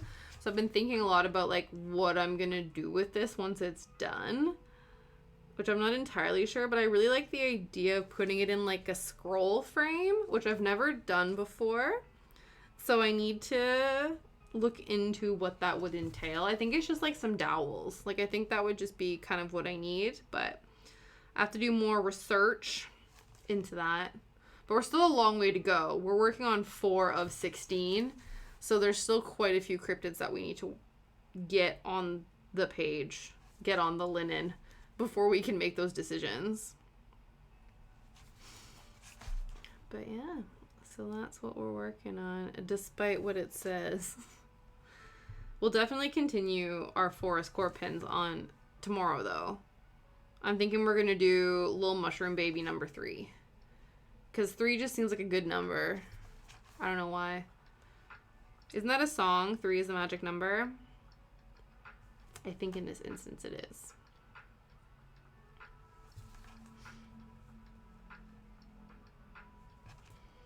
Let's have a quick tea break. The tea is cold, but we still need to finish it.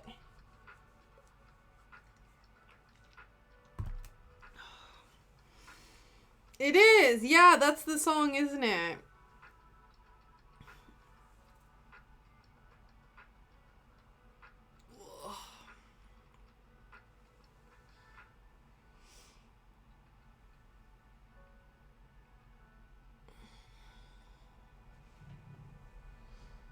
Yeah, we're both stretching, aren't we, my dude? See you later, alligator.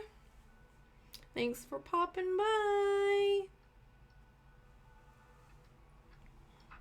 Oh, big stretch. Cool, cool. Let's go.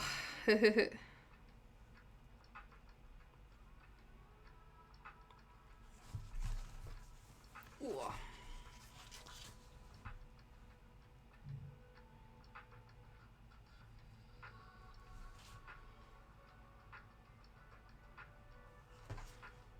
Now, I believe we are on the right track. Let me just triple check.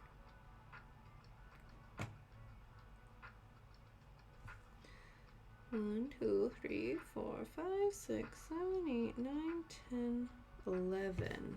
Oh shit. 2, 3, 4, 5, 6, 7, 8, 9, 10, 11. Oh no! Hang on.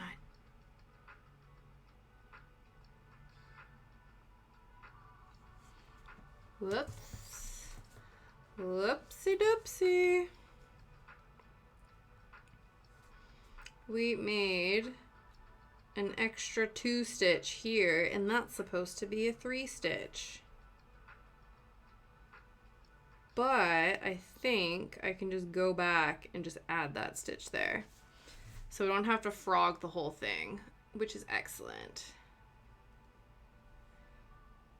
Now, whoa. There we go.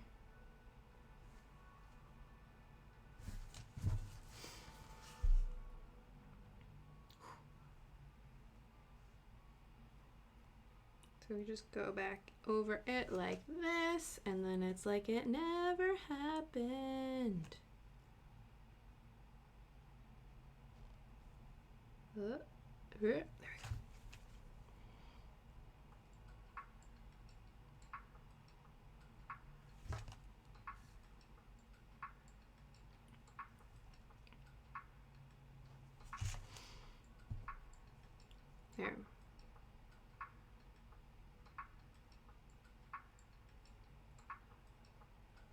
Yes. Okay. Perfect. Might as well just park that now, just to make it easier.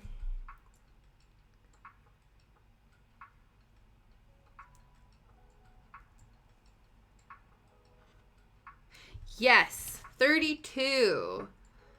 That is the current follower count. So we've crushed February's goal. February's goal. Hi! Is it Noonday Creates? Hello, hello. Nice to see you again.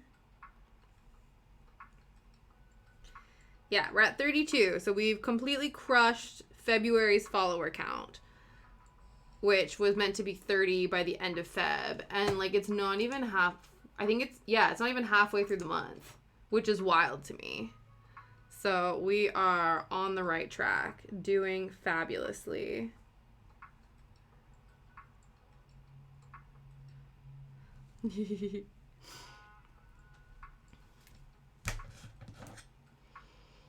I hope you're having a fabulous hump day, noon day, fabulous midweek roundup. We've made it to the halfway point of the week. We're surviving. We're getting through it. We have been thoroughly fed, watered, and walked. Yes! You're the one with all of the sakura blooms.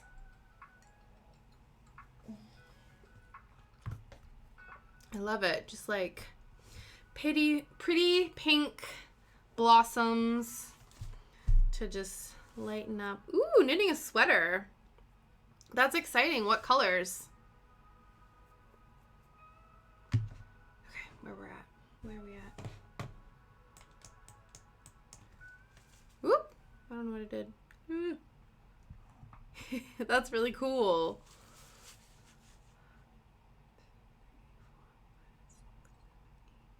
10 and 3. Okie dokes, we're on the right track. Oh, cool.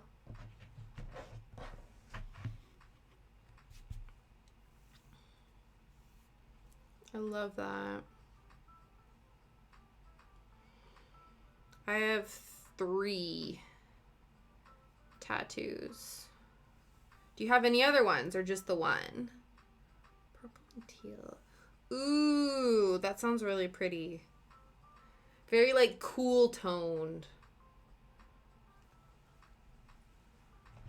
Very cool toned colors. I like that. Love purple. Purple is actually my favorite color, despite the fact that I love wearing green. But purple is the fave.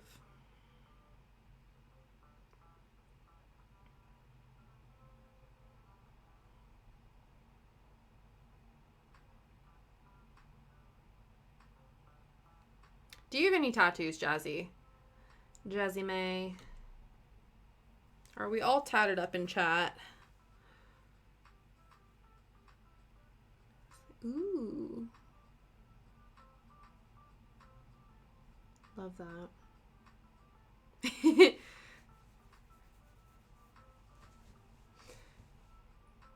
No.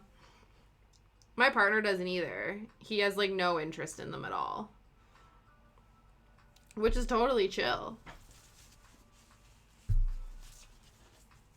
Yeah, exactly.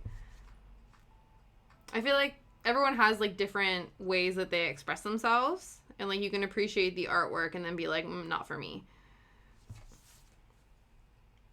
You have 7? Yeah. I'm trying to think now. Yeah, okay. That checks out in my quick mental map. Mm-hmm. Oh, yeah. My mom has a few as well.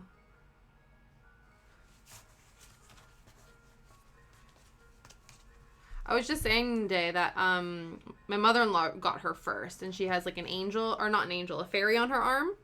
So that's a new one that she did. So that's her very first. Who's there a clip? What is this clip of? I like you too. We found each other. I like that. I have my first Insta friend. Aw, you clipped us. Oh, it's so good. Aw, that's really sweet, Jazzy.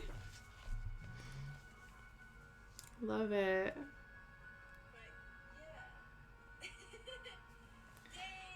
Ooh. Oh, I need to stop. Oh, how do I get rid of this? What? Hang on. Now you can hear me while I hear myself. Stop. There we go. Aw, thanks. I'll have to follow you on Twitter. My Twitter is, yeah, I'll have to go and follow you there. I need more of my friends on my tweeters.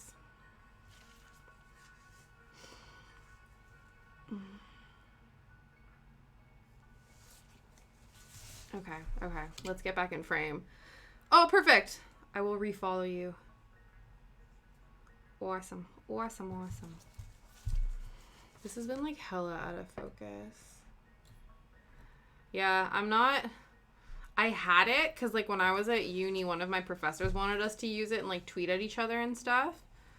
And then it just was lying dormant on the internet for so long. So I need to get back into it.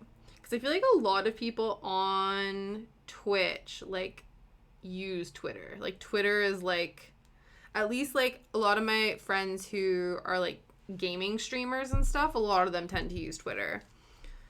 So I was like, shit, gotta get up back on there. It's all right. It's all good. If people don't figure it out, it's on them. It happens. That's the other thing with Twitter is I don't think you can, like Instagram and Facebook, I think you can edit your post, but I don't think you can on Twitter. So like when you have spelling mistakes, you have to then like retweet yourself and be like, sorry guys, this is actually what I meant. But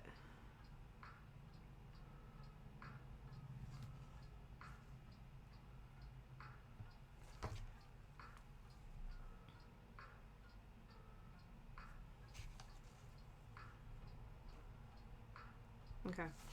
My brain's on like focus mode right now. This is it's basically just a mirror image of this. I'm just gonna, yeah. I don't know. If you figure out how to edit a tweet, let me know, because I'm pretty sure that's not the case, but just like reply to yourself and be like, JK guys, this is what I meant. Like, I don't know, make it a joke. Yeah, I don't know.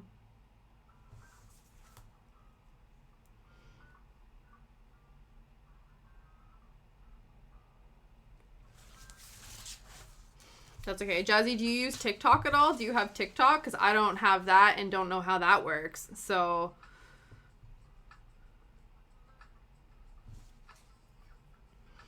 I've only recently figured out like how to do reels on Instagram, which I know is basically like the Instagram version of TikTok-y stuff. But I already spend too much time across various socials. I feel like it would take up too much of my life if I did get one. But yeah. Yeah, dude, totally. That would be so cool. Post that link up. I love seeing amazing artwork, tattoo or otherwise.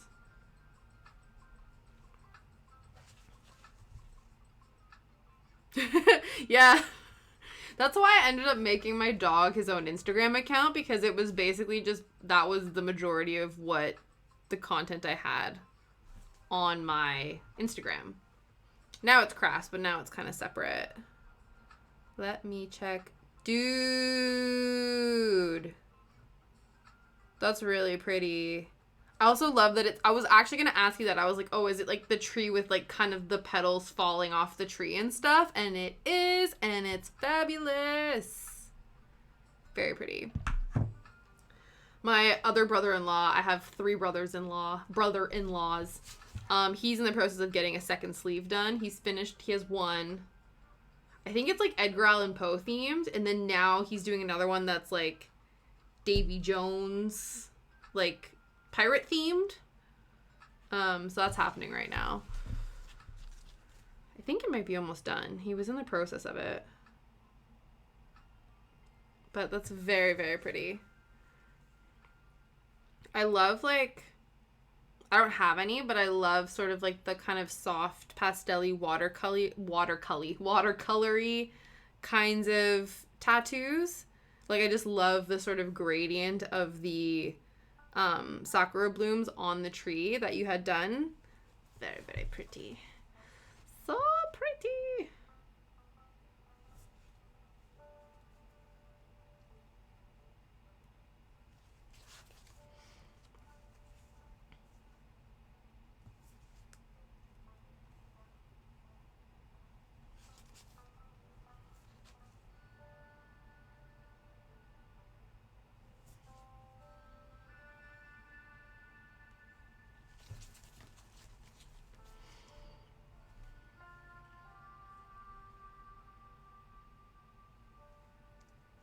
Ooh.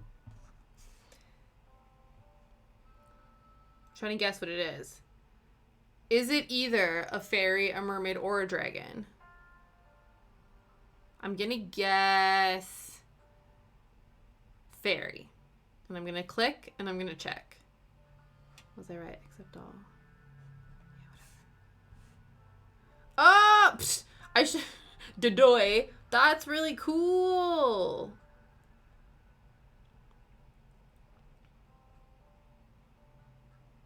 That's really pretty.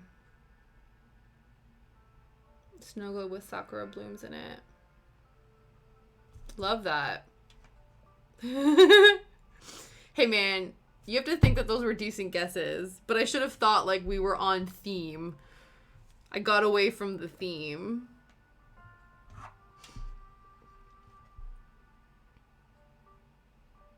Oh, cool. Yeah, see the super like pastel-y. Yeah.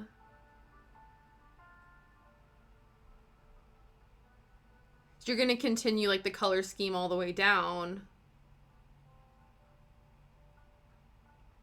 I love the like juxtaposition of like cutesy but also like kind of creepy, like this sort of like pastel macabre thing.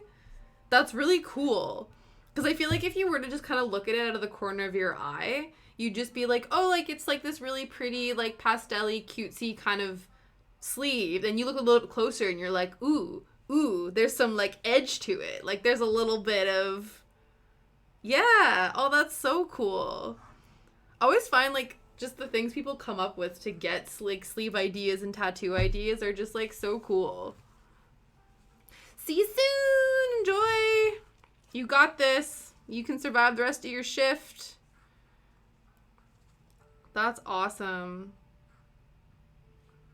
I love that. Cutesy creepy. Cute and sassy. Exactly. Love that. We love a good cute sassy moment. All right. 1, 2, 3. 1, 2, 3, 4. Okay.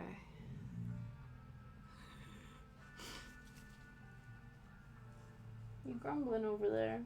Yeah. You have a very sleepy boy on the floor. Let's see. Let's fix this. Say hi, Wawa. He's like, I can't, I'm asleep. It's good. Sleepy shadow. He's not hiding under the chair anymore. He moves around so much when he sleeps. And he'll, like, I'm surprised he hasn't moved more, because usually he's, like, in one position, then he gets up and goes to the other side of the room, then he goes to a different room, and then he's just always all over the place, but he's very stationary. So I don't know if it's just he's really tired, or he's, like, loving the vibe right now. Okay.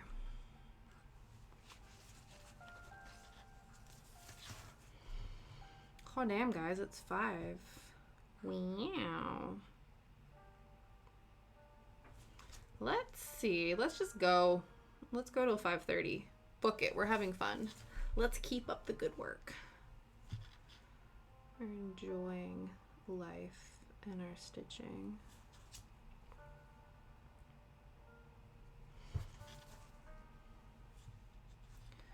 Okay, 1, 2, 3, 4 on the 5th. 1, 2, 3. Okay. Okay. 1, 2, 3, 4 on the 5th. So we're here and we're moving down. We're making it happen.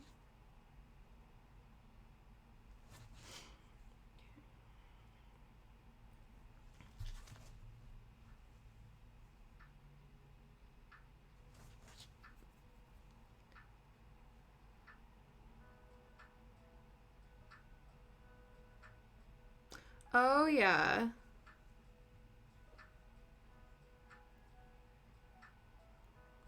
Interesting.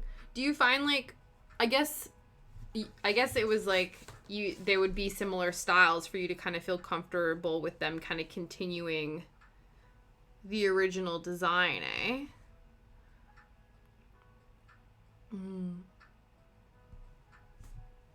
Because it still looks very cohesive, despite you saying that, like, you've switched artists kind of halfway through. So they must have, like, had similar styles, or at least were able to kind of match the style that you kind of already had going. Oh, yeah.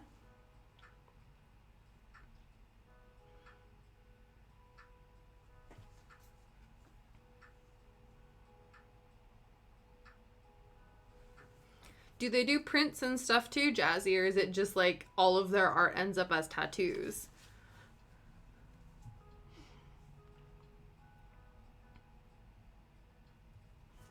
One, 2, 3, 4, 5.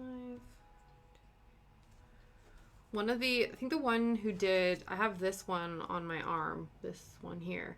And the woman who did that, she also does, like, wood carving art or wood burning art and stuff. So she'll put some designs and things on, like, different mediums. Yeah.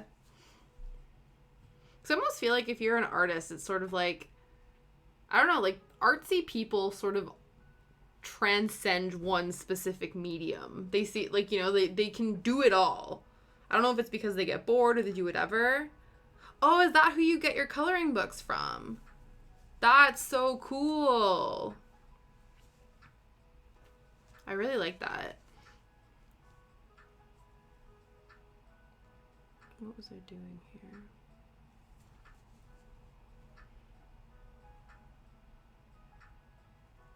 I think that's such a cool idea. Like, especially if you're able to... Ah, thank you, Dekalu, for the follow. Thank you for being here.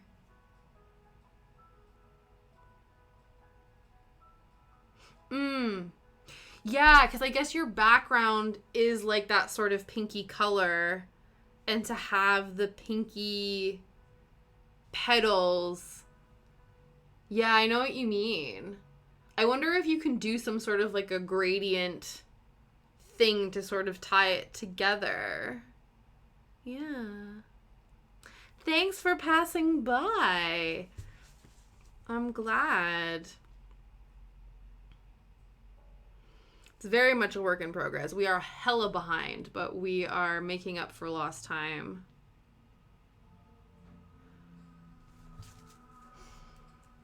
We're making a frame, so I'm glad you like it.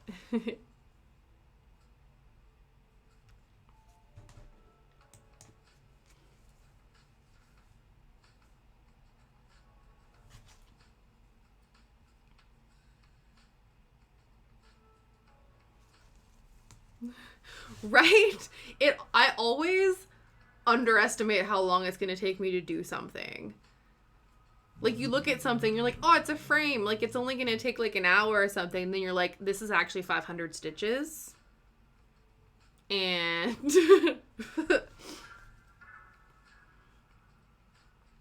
so, I'm glad you understand.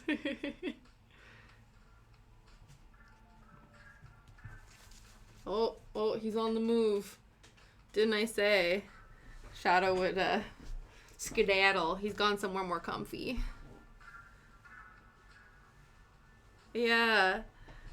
I wonder, because usually, like, you know, when you think of, like, a sunset, and you have, like, sort of your pinks and whatevers, and you sort of, so I'm wondering, do you think maybe you could, like, incorporate, like, a blue or something?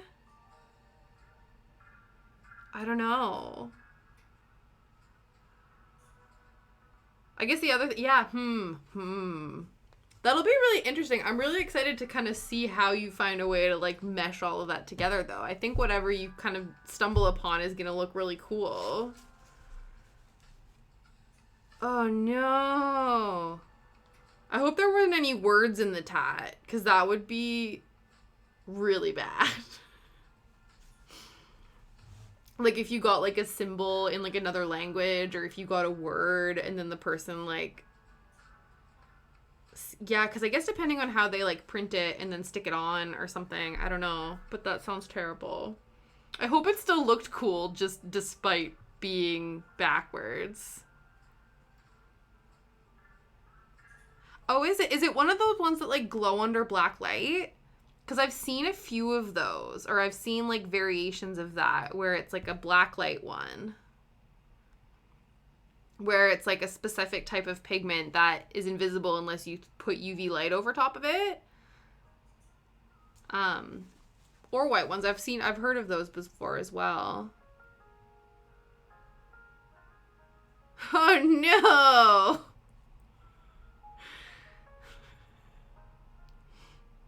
I guess, though, to be fair, in a way, though, if it's backwards, when she looks at it in the mirror, then it will be flipped around, right? So then it's almost like her own personal tattoo. It's not like a tattoo for others. It's like her own special secret tattoo that only makes sense when she looks at it in a mirror, if that makes sense.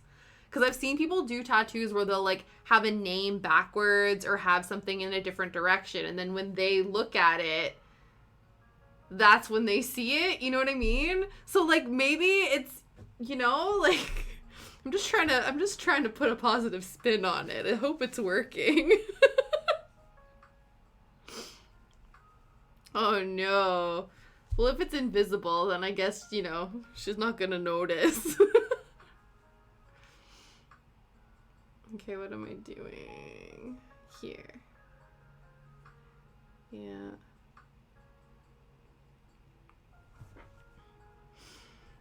I know the few times, like, the 2 tattoos that I got,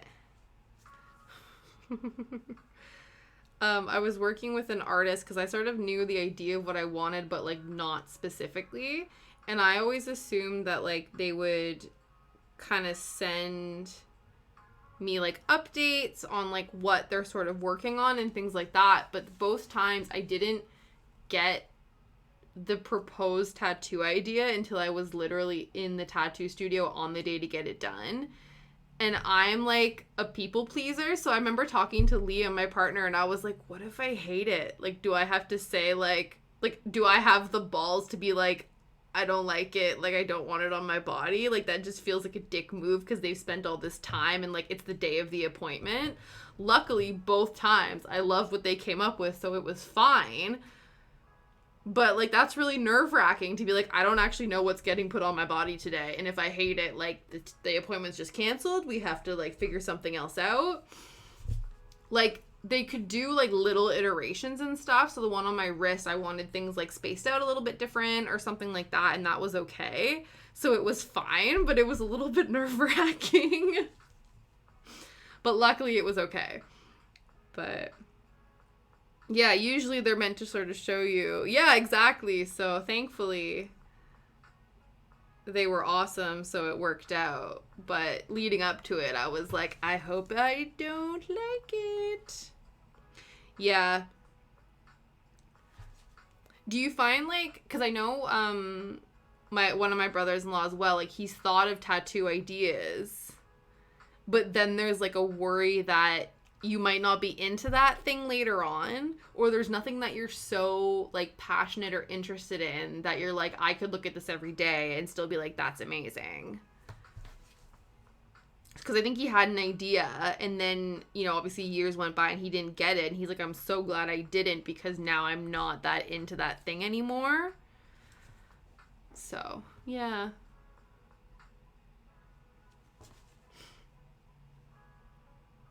Hey man, that is an amazing reason. If you're like, I look fine just the way I am, like, give it. 100%.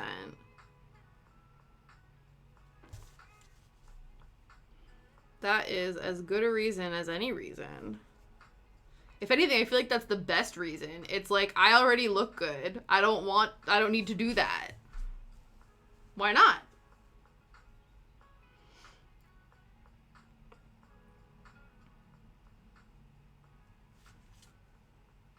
Yeah.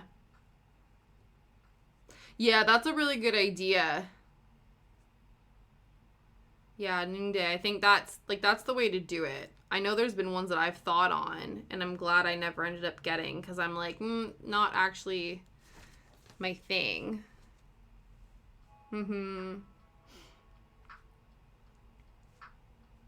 Yeah, your friend really gave tattoo artists a bad rap. As you can see by all of, me and Noonday's beautiful artwork, that, like, they don't all suck and they're not all shitty. But it's not a good, like, confirmation bias.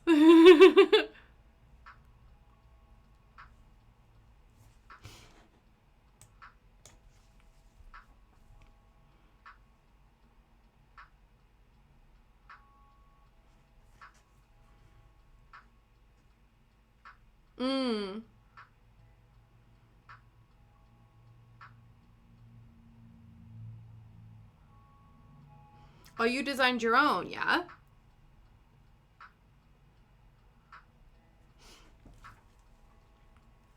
How many do you have, Declu?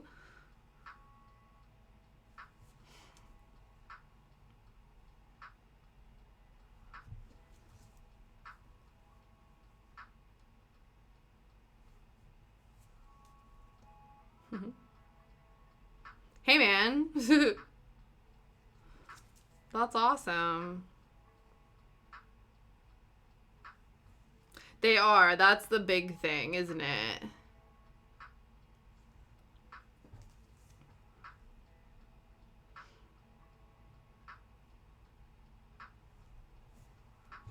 Have you ever think, because I know that there's, like, a saying or, like, a thing that people say that, like, once you get your first one, you're, like, low-key addicted and want to get a whole bunch.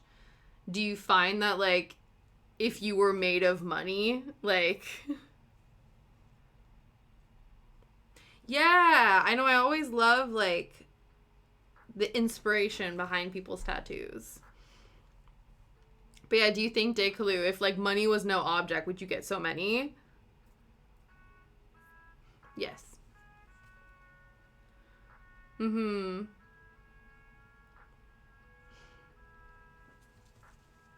Yeah, that's what I heard. And I guess, like, I have two. I know I definitely want one on my thigh at one point, but I kind of don't know what I want. Like cats and potato chips. Oh, I have an old, one of my friends, I think she ended up with a cat, and then just slowly, I think now she has 4. And every time there's, like, a new post on, like, cat rescues near us, she's always, like, tagging her husband being like, maybe? And he's like, we can't, we already have, like, 4 cats. Yeah, that seems to be the number. 4.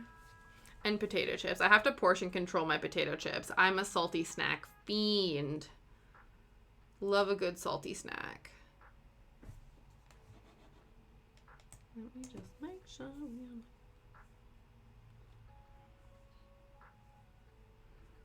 That's amazing.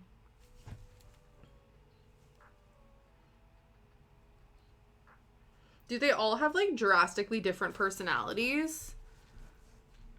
Because I feel like, I don't know, like, cats always get, like, very bad raps in terms of, like, they're very aloof and, like, do their own thing. But, like, do you have super snuggly cats? Are they, like, you know, like 3 or 4 peas in a pod? Or are they all, like, drastically different?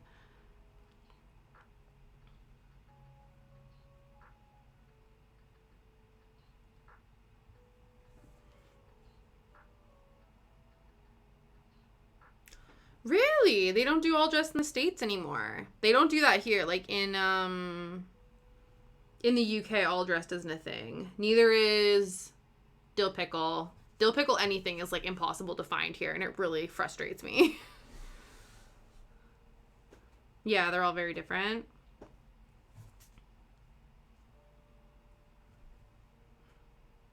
Do you have lots of photos of them on your Instagram, Jazzy Makes? I'll have to, like, go Insta stalk you later and go look at all the photos of your cats.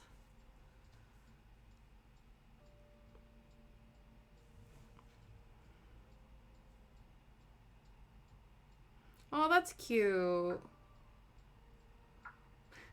The big brother is the one who, like, watches over all the other ones.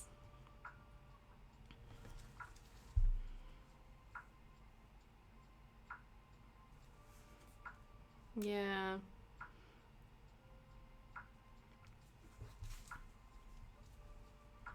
I think you can get salt and vinegar here. Can't get dill pickle. You get weird flavors. There's, like, what's one of the ones? They're not bad, but, like, it's just bizarre. It's like prawn cocktail. That's a crisp. They're crisps. They're not chips. But yeah, chip flavors here. Prawn cocktail's one. And so is, I think pickled onion is one. Not, like, across all the boards, but certain brands have pickled onion, which is really strange. Yeah, prawn, like, shrimp. Like, shrimp cocktail. Like, you know, the red cocktail sauce that you dip, like, shrimp in to eat? Uh-oh. Do you like that one? 3-phase? I don't know how I feel about it. I'm not sure what my take on the prawn cocktail, Chris. It's been a while since I've had it. I finally finished the chip stash that my parents brought over from Canada, because I was like, we need these things. So when they came to visit, they brought me some dill pickle. I got some all dressed. I got hickory sticks. I got ketchup chips. And I finally finished them all. So, is it actually? I'll have to revisit it. My favorite ones here are actually just, like, they're kettle cooked chips. So, like, in Canada, Miss Vicky's was, like, the shit. They had the best kettle cooked chips in the world. Now there's another brand here that's, like, decent. I just love kettle cooked chips. But just, like, salt and black pepper. Cracked black pepper and salt crisps are just, like, I don't know. There's just something about them that they're just so good. But yeah, prawn cocktail is obscure. But then, like, British people would say that, like, dill pickle is obscure. So it was interesting, actually, because around Christmas time, my parents are the ones who brought them. And my And they will, yeah. I just don't think anyone else in the chat has experienced prawn cocktail crisps to have, you know, a vote in the matter. I'd say don't knock it till you try it, but I don't know how they would get that option. But I was told by my partner's cousin that the dill pickle Lay's chips taste like McDonald's pickles. So the pickles that you get in McDonald's.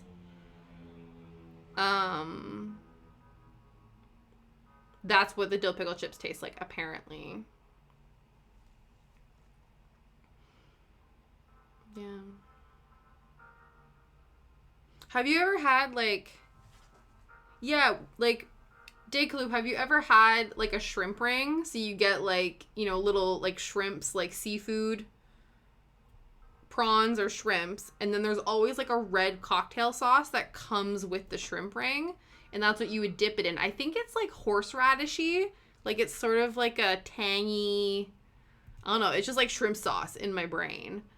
But that's, I think, what these crisps are supposed to taste like. See, oh, there you go.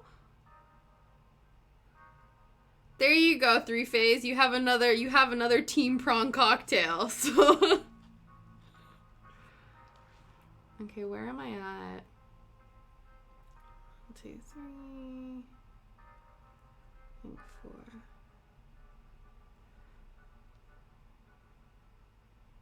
Yeah.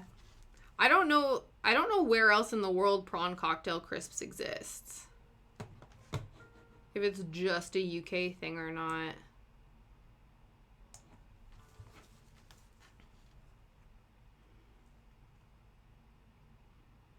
My brother, like, we used to get a shrimp ring, like, as a family, and we would have to fight him to make sure. We'd have to, like, tell him, like, here's the circle of the shrimp ring. You are only allowed to have a quarter, and you have to let the rest of us have some.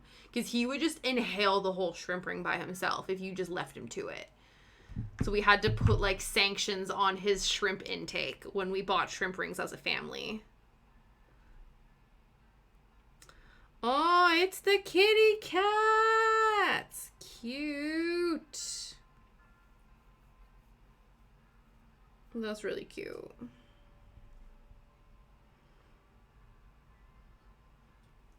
Yeah, I don't know, like, when we would buy shrimp at the store, it would just come in this plastic ring and they'd all be, like, arranged in a circle formation. Like, they wouldn't be, like, frozen ones. They'd be almost, like, pre-cooked ones that you would just thaw out. I don't know, and they just came in a ring. I don't know how else to describe it. And then the cocktail sauce would be in the middle of the ring.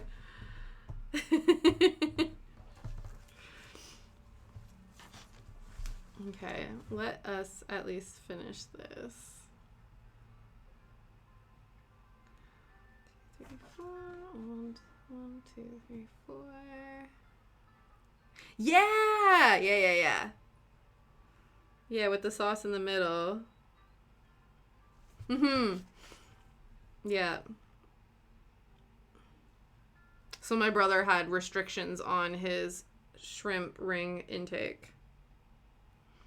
To be fair, I haven't had, like, seafood in a long time. Because, like, Liam's not a big seafood person, so we don't have it. The only time, actually, I say that, but we did eat sushi last week. We ordered sushi. I love me some, like, salmon sushi. That's, like, my jam. Yeah, shrimp and prawn. I think they're, like, slightly different, like, maybe sizes. I think prawns are smaller. But I definitely think that they're basically the same thing. I think taste-wise, prawns and shrimp are the same. Yeah.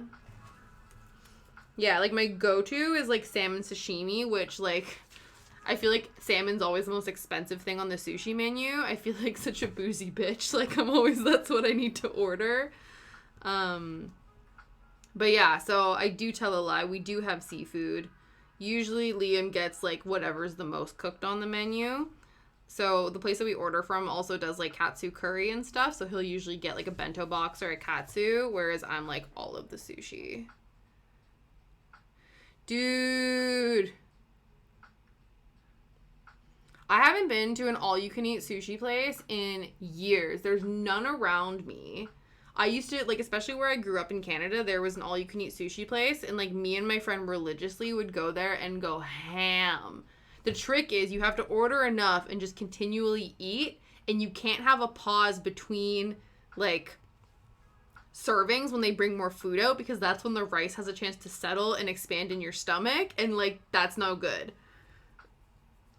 But yeah, I miss all you can eat. I remember the first time Liam took me to a restaurant here, like a sushi place. It was Yo Sushi, and I ended up like almost getting sort of like all you can eat portions, and we ended up spending way too much money at this restaurant. So I was like, I had needed to strictly monitor my sushi intake for fear of like having to remind myself. Yeah, I had to remind myself, like, this is not all you can eat. Like, you need to portion control. So I would love, oh my god, I would love to do an all-you-can-eat sushi. Yeah, dude.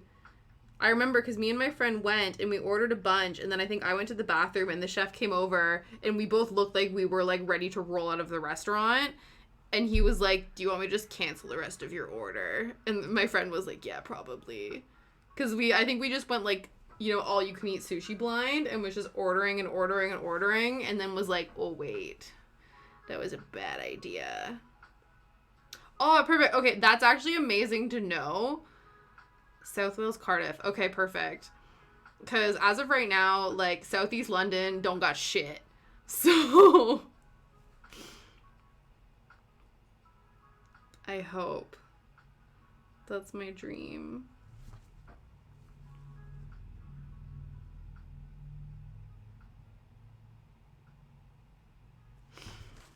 Yeah. But yeah, I haven't had shrimp in a long time. Like a proper, like just like an OG shrimp ring. Yeah, save a seat for us. We'll be there in a few hours.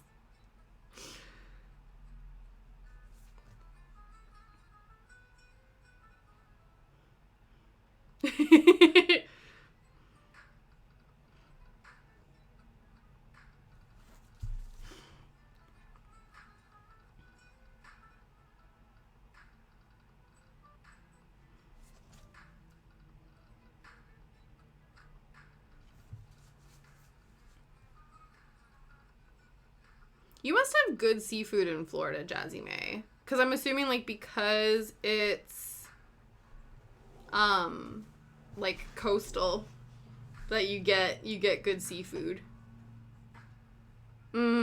Yeah, definitely. You would think because, well, maybe. I guess to be fair, like, where maybe we're not, like, specifically on coasts, but, like, maybe if we were living more coastal, the cost for decent sushi wouldn't be as high.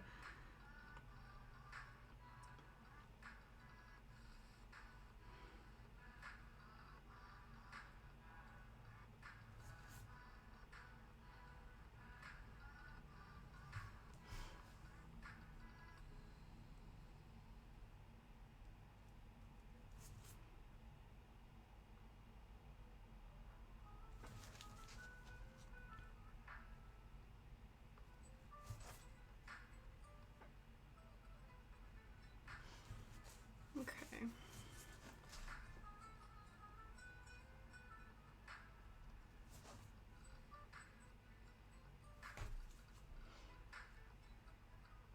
Whoop. Let's park this.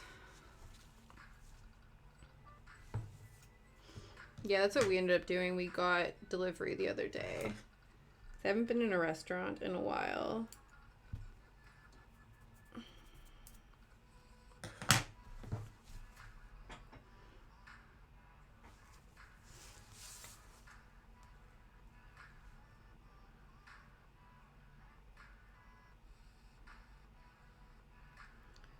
I think tonight for dinner, we've been trying to, because, like, I don't know, I feel like one of the, like, there's two things that just happen constantly when you're an adult. Like, being an adult is just, like, forever doing laundry and deciding what to eat for dinner for the rest of your life. And sometimes, at the end of the day, you're tired and you're like, what the F do I eat for dinner? So me and Liam are trying like meal planning where we don't like prep the meals, but we just like have a bit of a menu for the week so that when we get home, like we kind of know what the game plan is. So I noticed that tonight we're having brown dinner. I don't know if you ever have that where it's just like, you know, you just have like a brown or a beige dinner. So we're going to do like chicken nuggets and hash browns or like chicken nuggets and chips. So, you know, like just forgo the veg, just have like a deep fried fest. But not deep fried, we air fry because, you know, that's healthier. Or oven fry, oven bake. It'll be oven baked chicken nugs and air fried hash browns. That's on today's dinner. With mayo and barbecue sauce, probably. I was never a mayo person until I moved to Canada, to the UK. And, like, mayo is, like, the top tier condiment here. Whereas, like, it's usually, like, you know, when you think of, like, chips and you'll eat them with ketchup. And I had friends back in Canada who would get mayo to dip their fries in. And I thought they were nuts. And now that's all I dip my potatoes in is mayo or barbecue sauce. I forgo the ketchup. Girl, I knew there was a reason we were friends. I amongst my family, am the potato queen. Like, when we have to go over for family dinners, my mother-in-law makes sure to make extra potatoes because she knows that, like, I'm coming. And it must just be, like, a thing because, like, my sister-in-law as well, also a potato fiend. Like, the women in our family are all about the potatoes.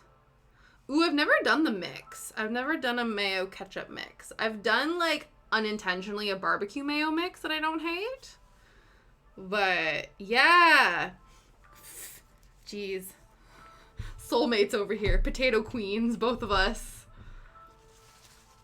I think that might be a good cross-stitch pattern idea. Because I feel like there's so many potato fiends out there that there's a market for, like, a potato queen or, like, potato king cross-stitch pattern.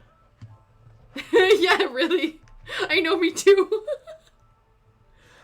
Actually, funny enough, I had leftover mashed potatoes for lunch today. Speaking of potatoes. I had leftover mashed potatoes for lunch with gravy. Yeah, no, I need to stop talking for fear of making myself hungry. Damn it, oh no. Oh no. I don't want to drool on my cross stitch. A needle felt a potato. Don't know how interesting that would look. Just like a potato. It would just be like a brown blob. Might look cute though. I think like a little needle felted like french fries. Like french fries like in a little like the standard red little french fry packet. That would be cute.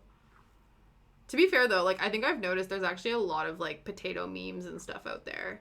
I think actually I was looking at emotes the other day, like just on Etsy looking through emotes. Yeah, exactly. And I think there was like a potato emote package. So clearly like potatoes with cute faces is like within the zeitgeist of the internet. So yeah, it's definitely a thing. Maybe once we're done our like forest core adventure, we'll go on like a potato adventure within the needle felting space. Just like every week, like, you know, we'll do 3 different versions of like potatoes. Oh my god, I love it.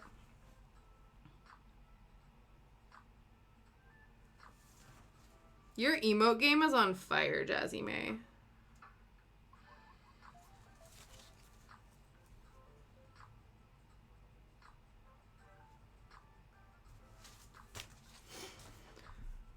Okay.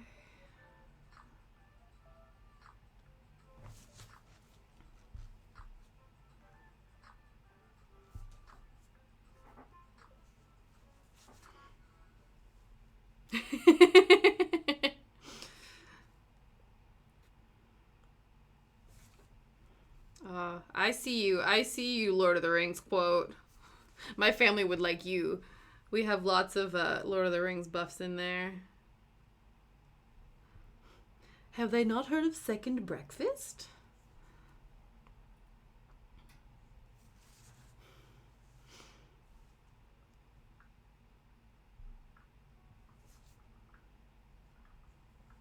Oh, yeah.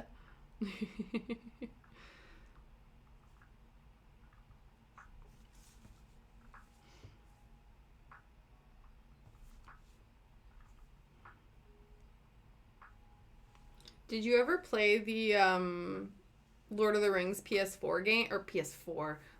Jeez, PS2 games. It was a PS2. This is like old, ancient shit. I used to play, I think, I worked it out because I was talking with my partner and my friends about trying to figure out exactly which one this was. And I'm pretty sure it was Lord of the Rings Return of the King on the PS2 that we used to play. Oh, no. Are you team Nintendo? Or just like not really a console person?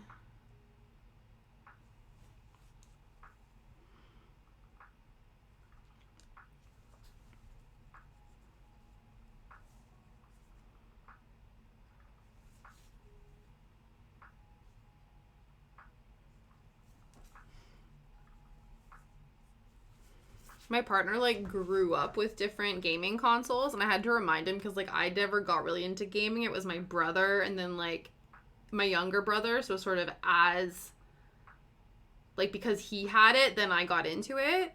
So my like we used to actually this is like super. I'm gonna look at what you posted, Jazzy, first. Potato art. Oh my goodness.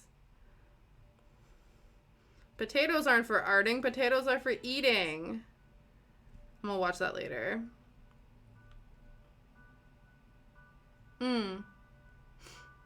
Oh yeah, definitely. I have to get back into that. I'm like, I have Animal Crossing, and I'm pretty sure I haven't been on my island in like probably a year. And I'm like super worried about all of my villagers like really sassing me when I get back. Because like, I feel like it shouldn't happen, but I feel guilty for not, like, popping in and visiting them. Because when you go in, they go, oh, hey, like, you must have been doing something more interesting than, like, coming and hanging out with us. And I'm like, I'm sorry. Like, I feel incredibly guilty by not visiting. So I'm sure, like, my island is just an absolute state. But I was really into it for a while. My brother-in-law is like super, super... I wonder if he still is. I'll have to ask him if he still plays Animal Crossing. My brother's girlfriend got really into it too. We were vibing. I got this really cute picture of like my brother coming to visit my island and both of us are playing pan flutes. Like we're in a little band. That was fun.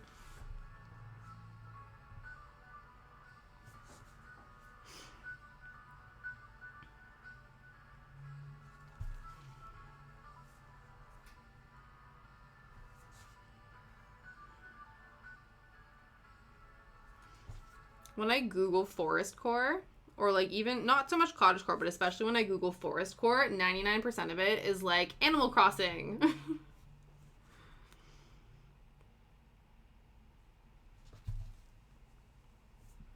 And that's not a bad thing.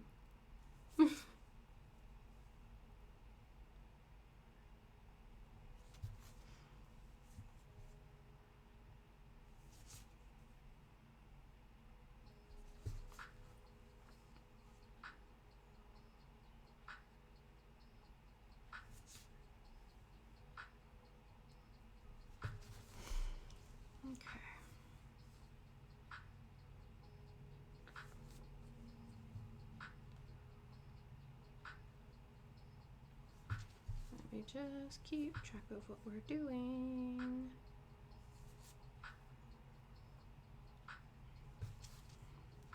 Super focused task mode engaged. Okay, let's just see where we're at.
Now I think I know. We're back on track. First I was like, I think I messed up. But we didn't. It's all good. It's all good.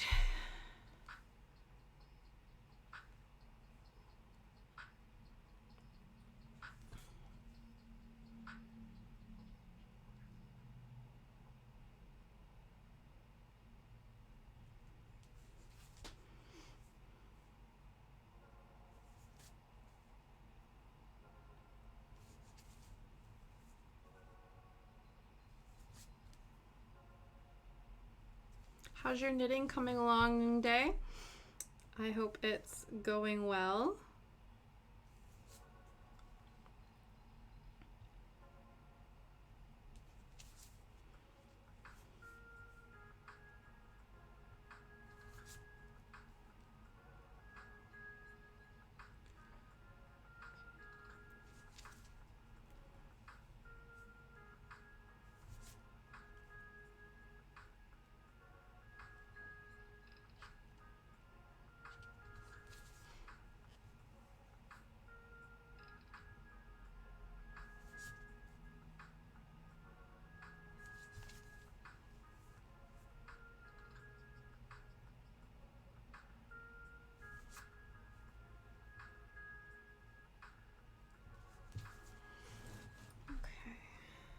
I think we're gonna finish this thread and then we're gonna call it for today because I am starting to get hungry. But we made some excellent progress. And then, because it's Wednesday, we're gonna see each other again as early as tomorrow.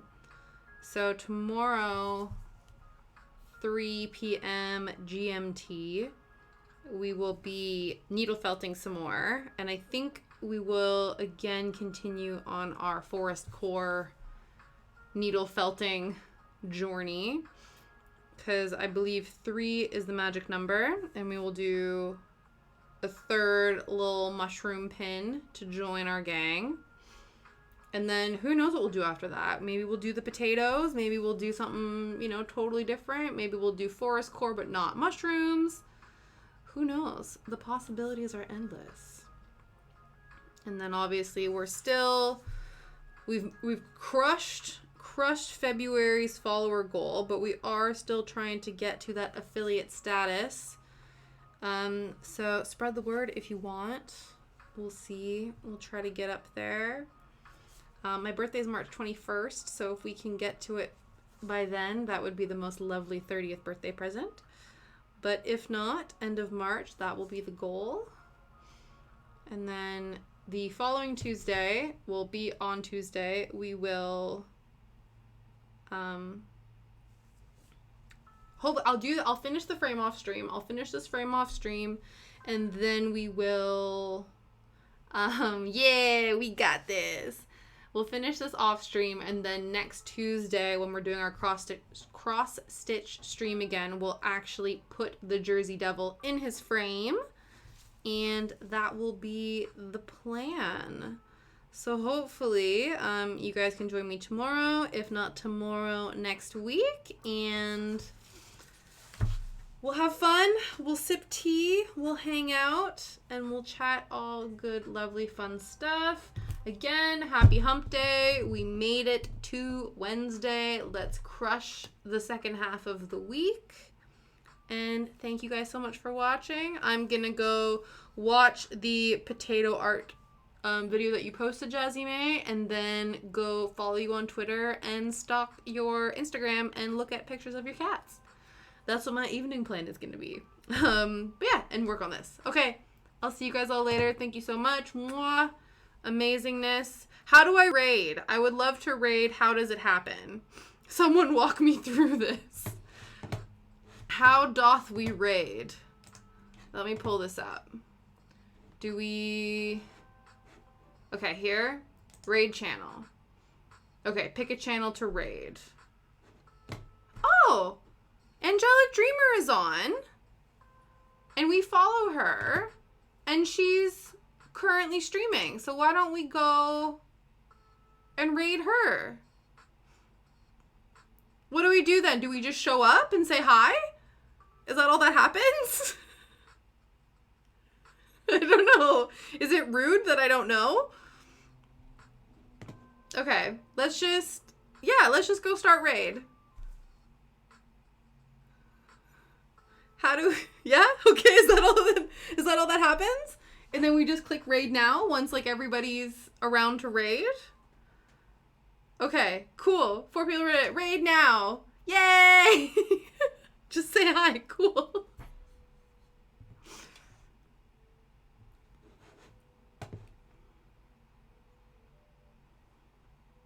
I don't know what I'm doing.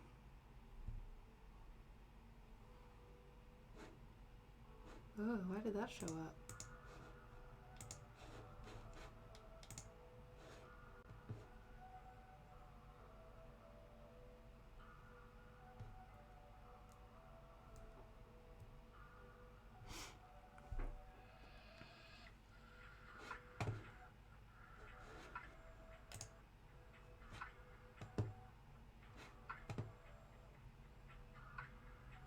Okay, let me stop this. Okay. Hi!